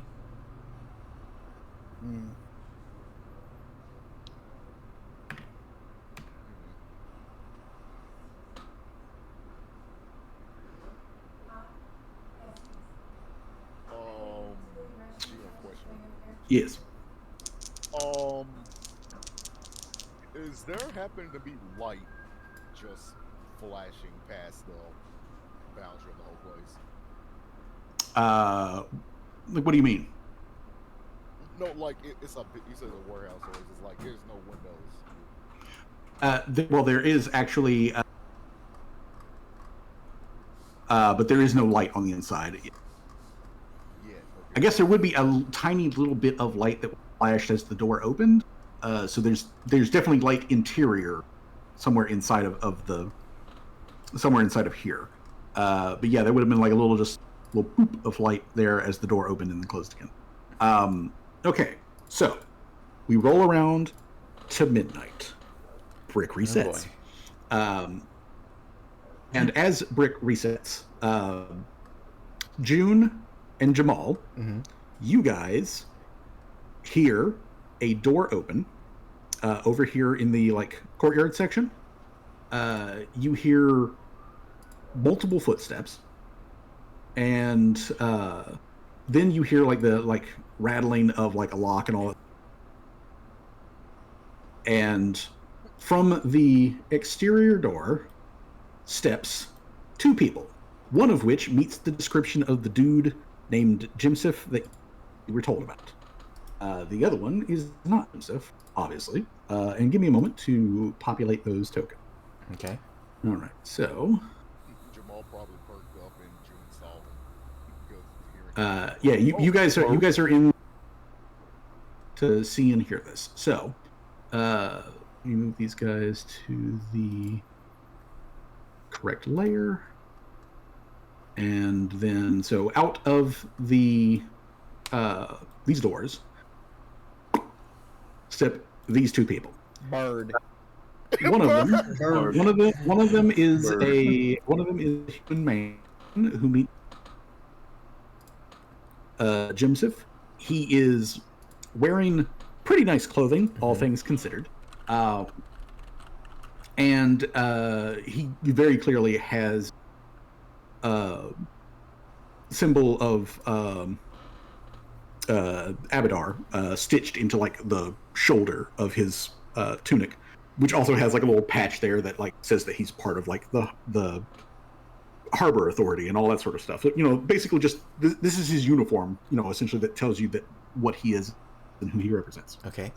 The person next to him is a Tengu, which, yes, is a burb. This burb is a woman. This burb is also like, think of your internal definition, voluptuous pirate lady. And that's what she is. Voluptuous pirate lady burb. She's her own parrot. She is her own parrot. She, just so that you know, though, she have colored plumage. She is dressed very well, but also in a like she looks like she just walked out of like fucking Pirates of the Caribbean movie. Thing going on, right? Yeah, and like, right. And like it might be actual bosom, it may be fluff, but she's got it in all the right places. Let me tell you. But anyways, she steps out with him, and do they look? Does it seem like? What? Does it seem like she got Polly wants the cracker? This Polly already got the cracker. Not perhaps. Not that you can see it from where you are, but June and Jamal can quite clearly see them step out. Jimsif like pauses as they like step out into the street, and he turns Tengu woman and particularly Jamal, because he's whispering. Jamal can hear him say in common, "So, next time tomorrow?" And the Tengu woman says, "Yeah." And then like they start making out. Yes. Like, how does that work? Like they embrace and begin to like. What that be doing? Yeah, how does that? They're doing something. Yeah. Hold on, I think this is important. We need to know exactly how the two halves meet. Jimsif I will tell you for those of you I actually observe the how to make out with bird. Jimsif knows what he's doing with the beat. So These are important questions. This is not his first time to this. He knows his way around the beak. Yeah, you know way around. You know the ruffle the feathers, if you know what I mean. God, he's talking about Jay getting gay. He be ruffling them feathers. So, anyways, he and this bird lady, to say that they share a quick chase kiss would, but they do have a very passionate kiss with each other, and then as they break apart, and he's just kind of chuckle. You see the Tengu lady look down, and then she grabs his crotch, and he freezes for a moment, and then you hear as she zips him back up. And you hear her say, she zips him back up, and then she said, and then you hear him say, damn, okay, it's literally just this gif. You're ready to go. I'll see you tomorrow. And then she steps back inside. Oh God!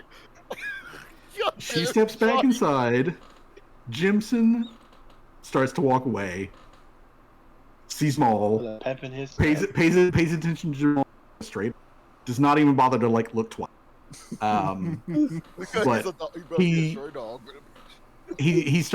just walks past you. He's a dog. He doesn't want to get jumped by a dog. But other than that, he doesn't.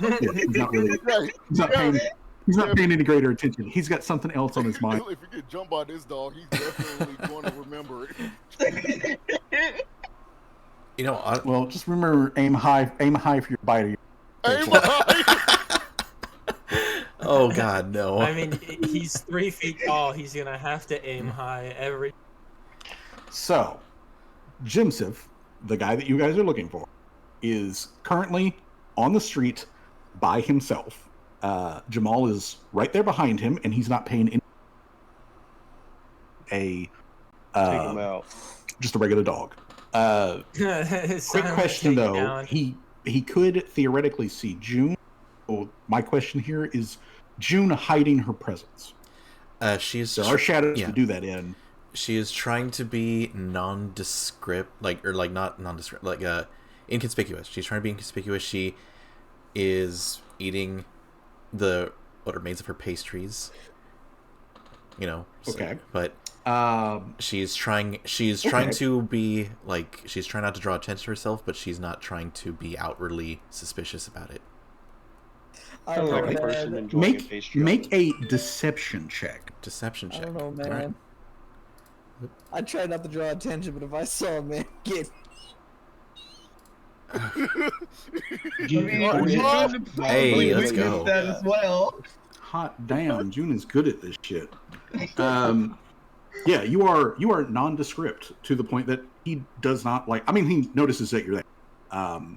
So he knows that you're there, but he doesn't pay any sort of attention to June that he would warrant any sort of change to his behavior. Mm-hmm. But he continues to walk down here, and when he gets here, and he's roughly in between, the two party members who can see him. You guys going to just let him go, or are you going to confront him? Were we meant to confront him, or were we just meant to see him? We are. He did say he needs them alive. Yeah, he said he need to go back to Fulkard. Fulkard said that he needs this guy function. That's what he wants to happen. We were just supposed to observe. Would this be a good? Would we need to observe, or are we gonna bring him back alive? Bring him back warm. The mission was not to beat his ass and drag him to the guy. It was just to confirm that he was here and that he was doing business. Right. We now know what kind of business he was doing, but yeah. So you now technically have blackmail material on this guy. Yeah. Okay, so before we go any further, also, I want June and Jamal to go ahead and make a religion check. Okay, religion. Didn't expect to find religion here, but. All right. Well, with a 10, you're still not. Yeah. All right, so Jamal now. Yep.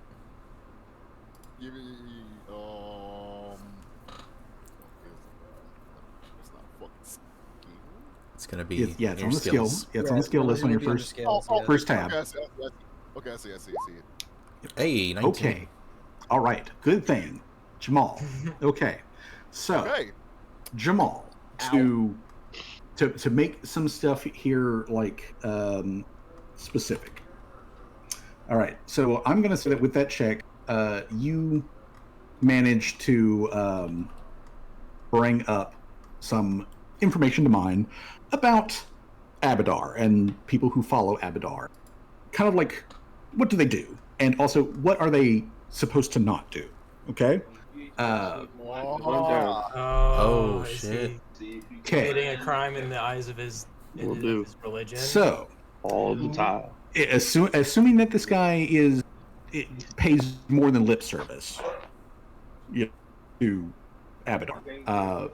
It is a thing with the faith of Abadar that they have essentially 3 laws that they cover themselves with. Like, this is the no-go. It's kind of like that. You're not allowed to steal, plain and simple. Stealing is bad. Like, so bad you get excommunicated. You're also not supposed to undermine a in any particular way. That also gets you kicked out of the club. And the other thing that they're really big on, like, this is the shit that like starts. Do not engage in banditry, piracy, or aid and abet bandits or pirates. Oh no. And obviously, you just had the most piratey looking lady step out of there with this guy, like, make out with him, and then like zip up his pants for him. So some adultery in there too. Nice. Well, yeah, if he's married, there may also be adultery. But either way, this guy is this guy is Deception check for me. This guy is otherwise engaging in behavior that is seriously unbecoming of a. So, assuming that this lady actually is, a pirate and not just like a prostitute who's cosplaying as a pirate. Honestly, I feel it could be either way. I'll shiver your timbers. Yeah, so because somebody could just be cosplaying as a pirate. It's entirely possible. But if she is a real pirate, this guy is breaking the laws that are supposed to be unbreakable by members of his faith. So this is damning information. Okay, you currently hold in your paws damning information for.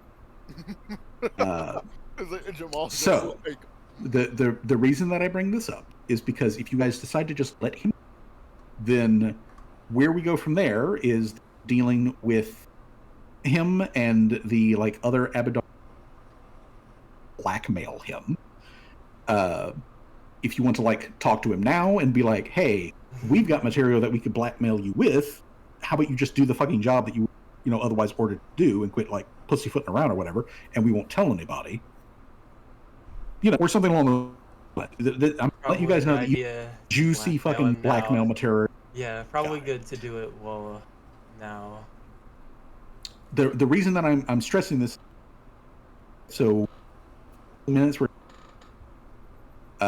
So I want to know from the 2 party members who have seen and heard everything, have Jamal and June. What are you 2 going to do? As far as June is concerned, she has completed the mission. She has what she needs to report back and get her 100 gold. So she's fine letting him walk. Okay. June is not making any move. Jamal, what are you doing? You're a naked dog man.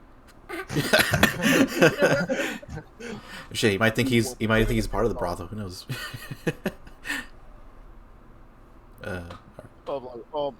it's like, okay, knowing from that information, and Jamal probably know a bit about the religion, but not too much to just know it. Jamal's probably had some run-ins with this particular religion and that surround him. So you know this. From his past. Mm-hmm. So him seeing that, and he was probably in his head thinking, wait, okay, now, before I say the final journey for what I have to say, Game Master is particularly this dude, is we trying to give him a message, or we just want to give word of mouth so his punishment come out of. To be clear, so that you understand the what you're trying to accomplish here, this guy has a job to do that it's his legal, completely normal ass job. He's been dragging his and Folkert would really like him to not drag his feet on it. So Folkert essentially hired you guys to find out if like something was physically keeping him from doing it. He just needed to be reminded of the fact that he has a fucking job to do. You now have blackmail information, so you could blackmail him into the hey, do your goddamn job, we'll let other people know about this shit. Or you just let him walk and come to. So since June's not making an active move towards him, it comes down to Jamal's decision. Is Jamal going to make an active thing and step up and be like, yo dude, we got dirt on you, caught you in 4K, or Jamal doesn't know English. Jamal he's just gonna let him coast. I'm like, you know what? This is about to be the funniest shit. Stealth takedown. I was like, Jamal's gonna from what the information he have now, and he realized it, and you see June just and realizing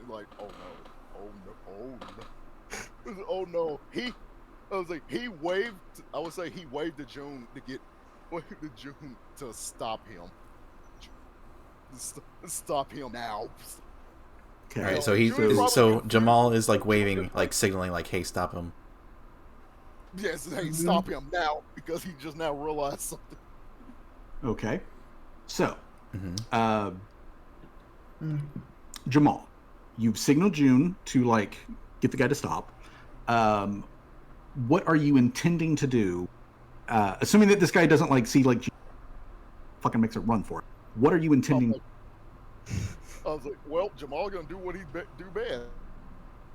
Oh, no. Okay, so you're going to bark and just be loud and raise an alarm. Lauren, for everybody else to come. For everybody else to come out and see what's going on. Okay. All right. Then turns the corner, both guns drawn. I mean, I could call in Mr. Servos to block off the. You know what? The alleyway. Everybody's gonna hear it, probably. Oh. Yeah, everybody's gonna hear that. So we'll just say that Mr. Servos was literally around the corner. All right. So. Damn. All right. So. He's like, hello. Okay. So the way that we'll do this here to the end is June, who's been acting nonchalant and I am an NPC in the background, don't notice me, kind of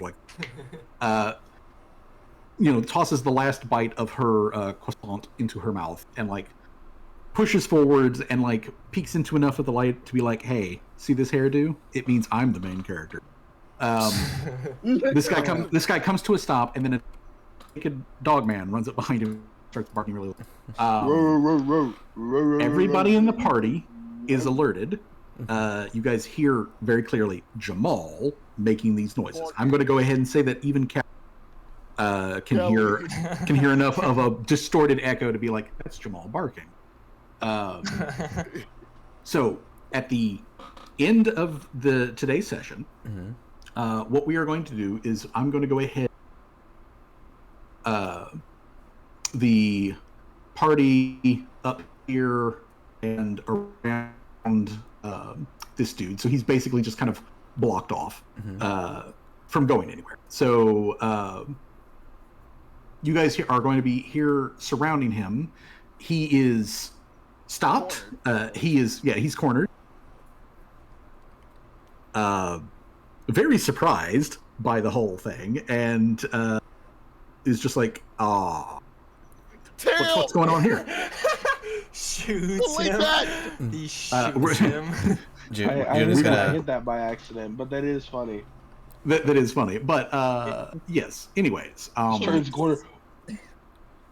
All right. So the guy stops, and this is where, and he's like, "Well, who the fuck are you people?" And that's where we're going to end. Don't worry. Your nightmare. All right. So we end there. Okay. And so now that we're in end of session, let me just real quick. I gotta move some NPCs here. Okay. All right. Okay. Now Also, somebody can I has ask to. something? Yes. Yo, Oh my! Can I just Well, I ask don't think we can something? show our face around this neighborhood again. No, we cannot. But Jamal, what is your question? So, you meaning to tell me man was nervous, peeping out to go in there, and then we start hearing some fucking chanting going on, and and probably some whoop de whoop, and I'm going to guess that Callie saw boats moving, or particularly one boat moving. Well, Callie saw multiple boats moving. are they fuck boats? You don't know if they're fuck boats. You'd have to go inside to find out if they're fuck. But yes, but Callie saw, or as they say, saw two boats, which to be clear, so that everybody knows, and I would assume that Callie would communicate this. The two boats in particular are like rowboats. They are not big. They are literally for 1 to 2 people and like some cargo. So they're not very like big vessels of any sort. So those are the only 2 boats that were in there. The water extends beyond where dock is, and there are cave openings down there that go even deeper streets. And somewhere in that network of underwater stuff, there are 2, like big as a person sized predators that have like some terrifying water screech ability. So you know that those are in there. That's not good. There's at least 1 Tengu pirate looking lady and 1 sweaty human dude who had some very intense like aftershave on. So you know for a fact that those things are in there. As to how all that shit fits together, you'll find out next time. Let's go. So this is where we will end. I had like a whole bunch of party comes in from this angle. If they come in from this angle, just wait it out. I had a thing. It's like if they wait till I was going to roll percentage dice to see if he leaves, and I was like, I'll give it a 50-50 chance. And so like I pick up my percentage dice as we were coming around to it, roll, and it comes up 49, and I'm like, all right then, he leaves at midnight. All right. He says bye bye to that like best beak in town, and then walks out the door. Now, Fuzzy, do you have a picture of that character in mind? I swear to yes, God. I do. I swear to God. I swear to God. But I want some hot dogs now. So, anyways, I will put that in Discord so you can see what the full thing looks like. Oh boy. But anyways, yes, the bird lady, who may be an actual pirate or could be like maybe just a prostitute who's cosplaying. But either way, if that's the case, either way, this guy is very much not supposed to fuck with them. and he's very much fucking with them. So, anyways, when we pick up next time, we will go with your like intimidation, whatever y'all want to say to this guy, and go there. So we'll pick it up that next week. So thank you again for everybody for showing up and having fun and doing all of this stuff. I do enjoy it very much, like running this game for everybody. Have a lot of fun. Yeah, it's a lot of fun. Okay. All right. So, cool beans. Game officially all. And let me start cleaning up some of these colossal amount of tabs. I might hop back on in a little bit. I'm gonna go hop off, change out my humidifier, take some medicine, get a shower, and we do some schoolwork. Yeah, no, and then definitely take care of yourself, if man. it's reasonable time, go take care of yourself. Yeah, I feel better. I'll go ahead and danger like image that I have of the one that I made the token from. In that image, she's not dressed as a pirate, but like otherwise, just imagine this character dressed as. Let's see here. Let me pop over to Halfus. Pirate bird lady. Pirate bird lady. Pirate bird lady. That's why I love RPGs. You never know when like you get like a curveball thrown. When those two fucking things came out, I was like, oh man, is this where I die? Because you said they were like people sized, and I was like, there's no way answer, like 4 foot cow. The answer is yes. Would have. You would have been turned to a squeaky toy. Yeah, if you had passed if you had passed your nature check, you would have known things were and that like your ass was about to be just a pile of chum. But you didn't. You were actually so like floored by it that you didn't even know to be scared. That's just fucking hilarious. So yeah. Anyways, next time we will cover a whole bunch of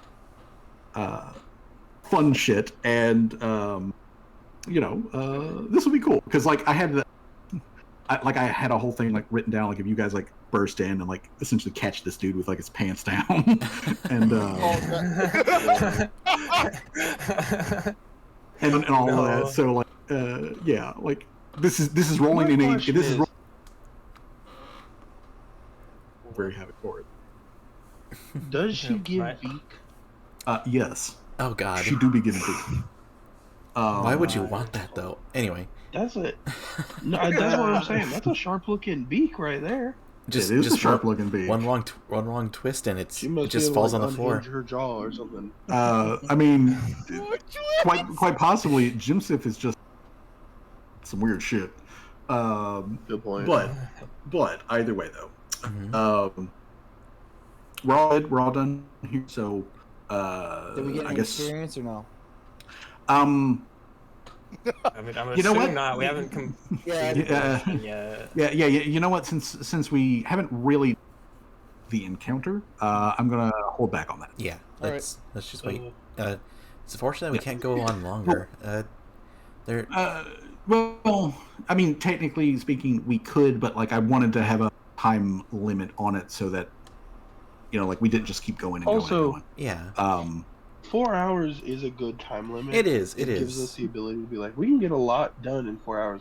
Yeah. Just can't dawdle. Yeah. It does. It does also help, kind of keep a little bit more focused. Which actually, speaking thereof, next time we do this, next week. One thing I would like for all of us, next week, next Saturday should be the actual proper like game time. That is the 4th of November. So remember the 4th.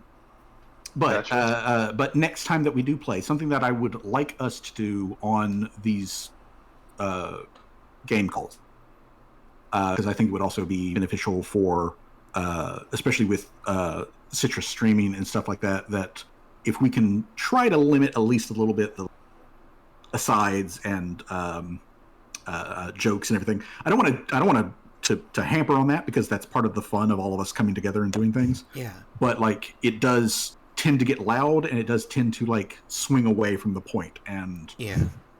I just kind of want to try to keep us a little bit more on point. So just something to keep in mind for next time we. I think it's less the jokes and more just like interrupting somebody that's like talking for a joke. Yeah, I mean that is some of it, but obviously, of course, a big part of comedy is timing. And the other thing that I suppose needs to be spoken of is that like not all of us are very good at that because we're all at different like stages of being able to like role play and talk and jump around and all that sort of stuff. So I mean, I just want you totally can do those things. I'm just wanting to try a little more focused and try to keep from overstepping other people as they're like trying to either describe things or have dialogue, that kind of stuff. We're not terrible at it. I just think that we could be a little bit better and baby steps, Yeah, no, by all means. Like you guys aren't being like I've played.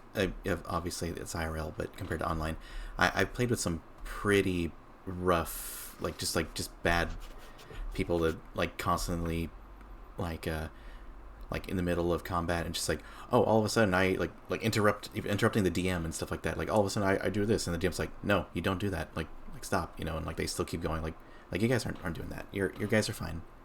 Yeah, but yeah.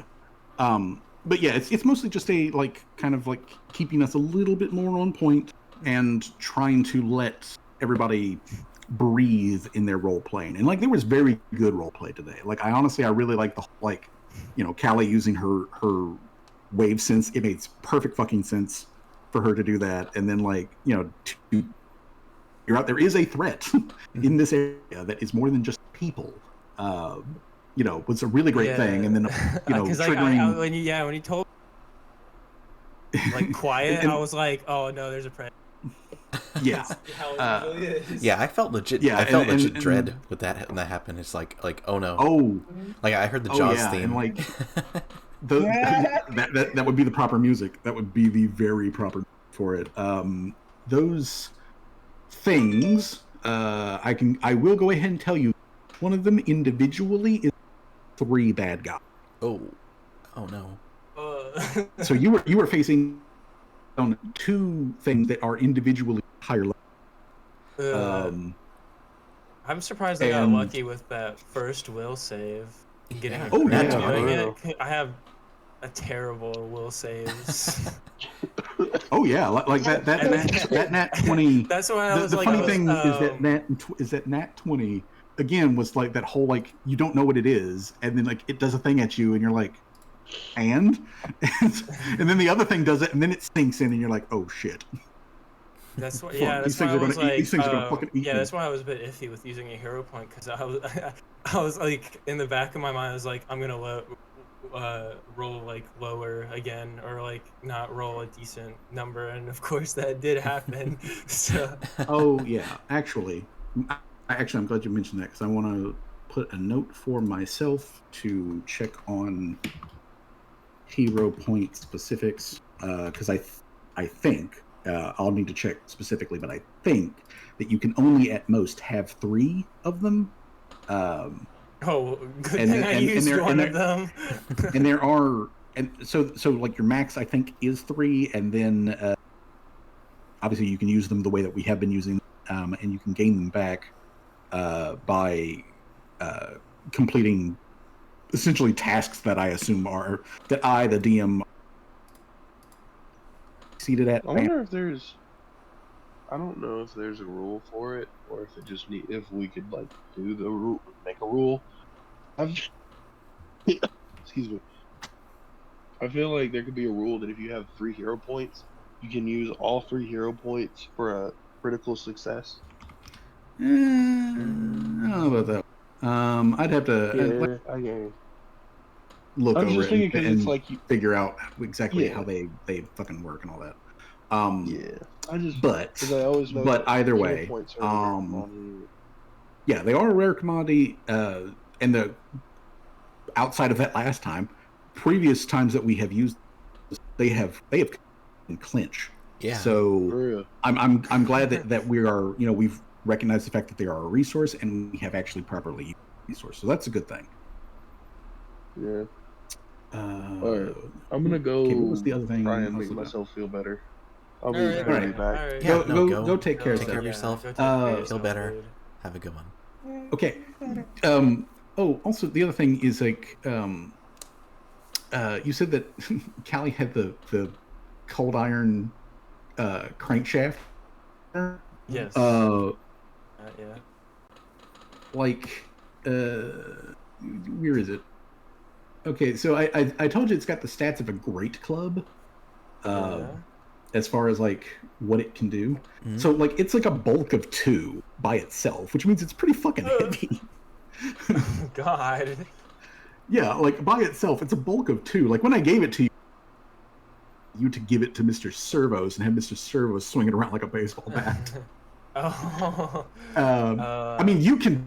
Callie totally can. It's just it seems funny to me that you've got this huge like metal pole in your hands, ready to whack something with it. I don't have a melee weapon, so I was like, if I get into like a melee encounter, I'm absolutely screwed. So I was like, might as well take this with me, just in case. Good thing I didn't need to use it, because I would have 100. Because that frightened thing, 3 frightened. Oh, that was awful. I would have taken. Because it brought down even my fortitude, and my reflex saves. It just brought down like everything. I would have like been chummed. Like no, yeah, you would have been chummed. I'm glad I decided to dive in then. Do one of y'all have the underwater water feat? Because I want to say that somebody either had it or was thinking about it. Not sure. Because, well, the reason that I ask, because the other thing that would have been bad here is that like not only would Callie had moved attack, Callie would also have been flat-footed. Oh, no. As well as take underwater penalties for using a bludgeoning weapon like the great like the crankshaft on top of the frightened. I need to get a better melee weapon. Wow, I need to get a better melee. Yeah, like a better weapon. Oh yeah. And I was gonna ask one of you guys, like nobody was around, so I was like, okay, I guess we're going with the crankshaft. I think what would probably be a good idea is after this, or before y'all get into potentially going back in under the water, since the party is now all standing together, it might be a good idea to be like, hey, or something. Yeah, does anyone have a? So I can stab things underwater just in case. I'll give her a dagger. Yeah. So, right. But yeah. Okay. So cool. And it really it points out that like if these things had moved in to like combat Callie would have been dead in like a round. Like seriously, they would have like turned her into bloody chunks in like 6 seconds. Yeah, and it's even worse because I took off my, because like my AC was even worse because I took off my leather armor because like I was like, yeah, I'm swimming, I'm just gonna take the leather armor, which probably in hindsight was not a great idea, but I wasn't expecting there to be. No, but your fishbowl is also like integrated into your leather. You had to take off the whole thing. I had to take the whole thing off. So and because of frightened, it was even worse. Yeah, so like you were in a shit position, absolute shit position. Now what do we learn? Don't split the party. Don't run off by yourself. Anyway. But yeah. So otherwise, though, great session. Everything went. I think honestly swimmingly. This was a fun one. You guys got to talk to a couple, nifty little NPCs on the side there, and now you've got this dude here. He's in it for the beak. You know what that cloaca do? Could this be one of my people? I mean, probably. You know what? I'm gonna say yes. I'm gonna say very much yes. It's a meme. Don't worry. Yeah. This guy is he's kind of hooked on what the Tengu lady can provide that other girls can't. Let's see. He got that bird brain. He doesn't have that dog in him. He got that bird in him. This for the bird dome. Reminds me of the pic of the cow with the wig. But yes. So, anywho, next session we will take it from there, and this will be fun. This will be good fun. I've already given myself some fucking homework to look up in between now. All right. So, yeah. No, I had a great time. Awesome. Yeah. Hope everyone did too. Yeah. All right, everybody. Actually, I have a question. Yes. Actually, would something like earplugs work against their attack or not? The song. Yes. Yes, it does right, actually. You can get earplugs that give you a bonus to saving throws against effects that have an auditory tag, and this thing does have an auditory tag. Interesting. All right, that seems like a good investment then. All right. For next session. Yeah. All right then. So, everyone, again, thank you very much. Have a pleasant evening. Everyone have a great time. All right. Have a good one, everybody. All right, folks. Out.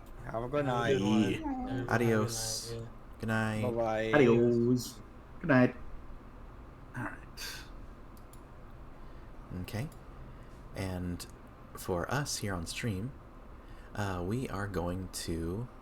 I don't really have anyone particularly in mind, so I'm going to roll a d20. We have at the bottom here, Athena, Turtle Marlowe, or anyway, NB Catboy, Ghostly Serene, Sparkly Richie, Sapphire Gleam, Dazed DXC, Chocolate Milk, Menagerie, Serpent Mythos, Ultra R2, Kamoi Kushi, River Bard, Dead Ratto. Oh wait, River Bard's playing an RPG. Let's see, what are they doing?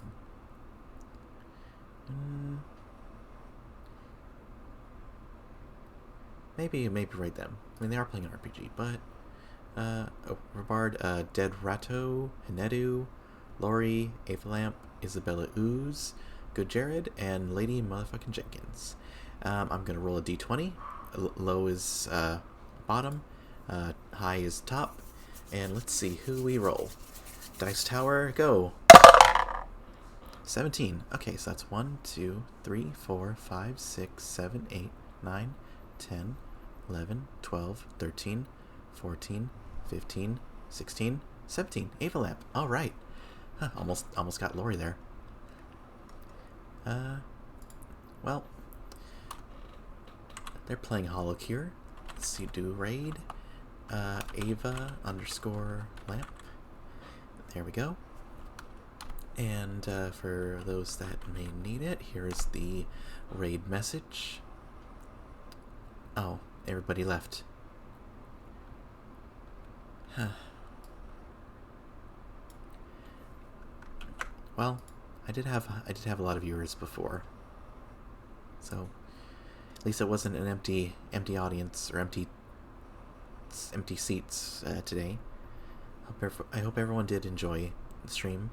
I had a great time with Fuzzy, and yeah, I guess that's it for me.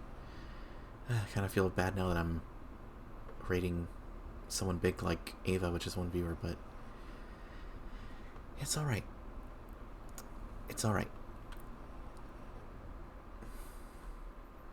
That just means I have to work harder and try again, or keep trying. Work hard and keep trying. That's what I mean to say. Work hard and keep trying so I can have those numbers up. Anyway, have a good one, everybody.